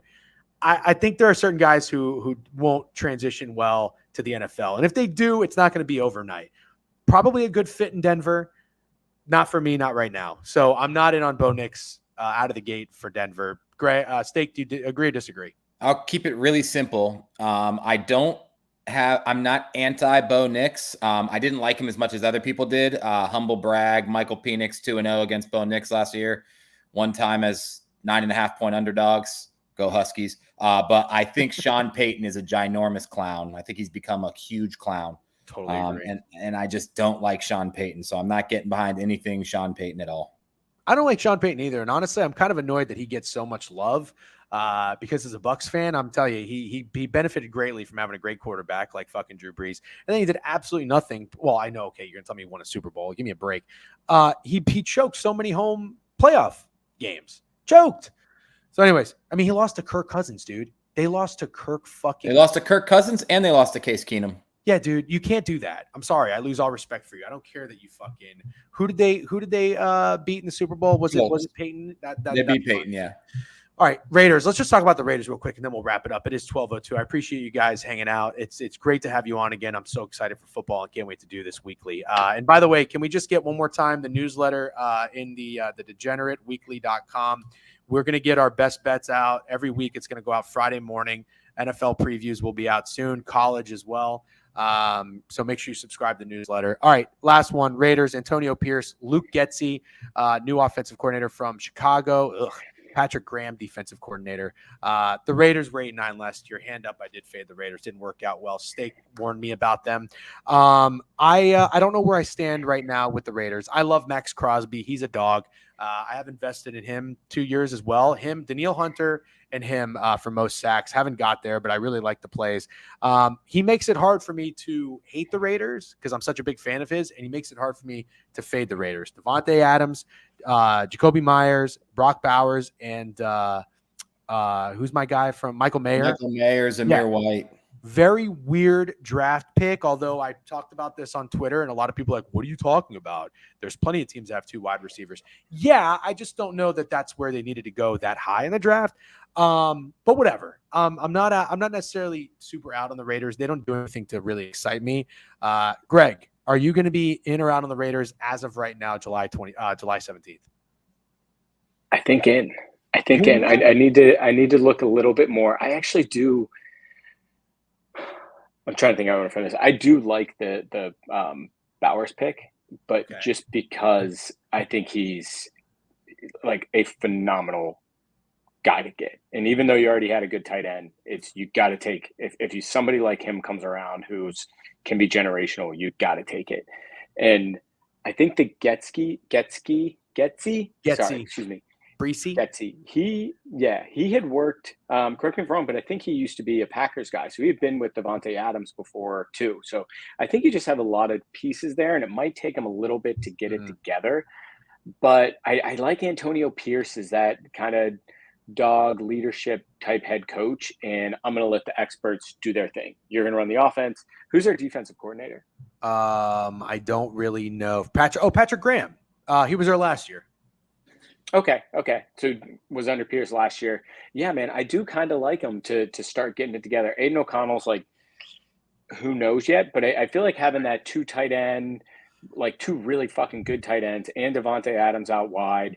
I mean, they're running back. They're going to be trying to force the ball down people's throat. But I also think just having like those little safety valves with the tight ends is going to be really nice. I'm not sure if I'm there to back them yet, but they're on my radar to take rather than fade. They're certainly not on my radar to fade. I just think Pierce is – I like that hire. That's not the hire that the Raiders typically make, and that's why they stay in this cycle of kind of like purgatory of maybe getting to the playoffs and not getting there or not even just being a terrible team all around. Like I really like the decision to be like, all right, let's just go with a fucking guy that the players love. The fact that Max Crosby – loves this guy and like he can match his intensity, I think you're going to get a team that's out there ready to fucking fight every week, and that's not a team I want to fade. More than fair. Minshew and O'Connell, the quarterback room, I think that is important to emphasize. That's a problem. Total over -130. Steak, what are you doing with the Raiders? You were right about them last year, so maybe you have a read and a good feel on this team.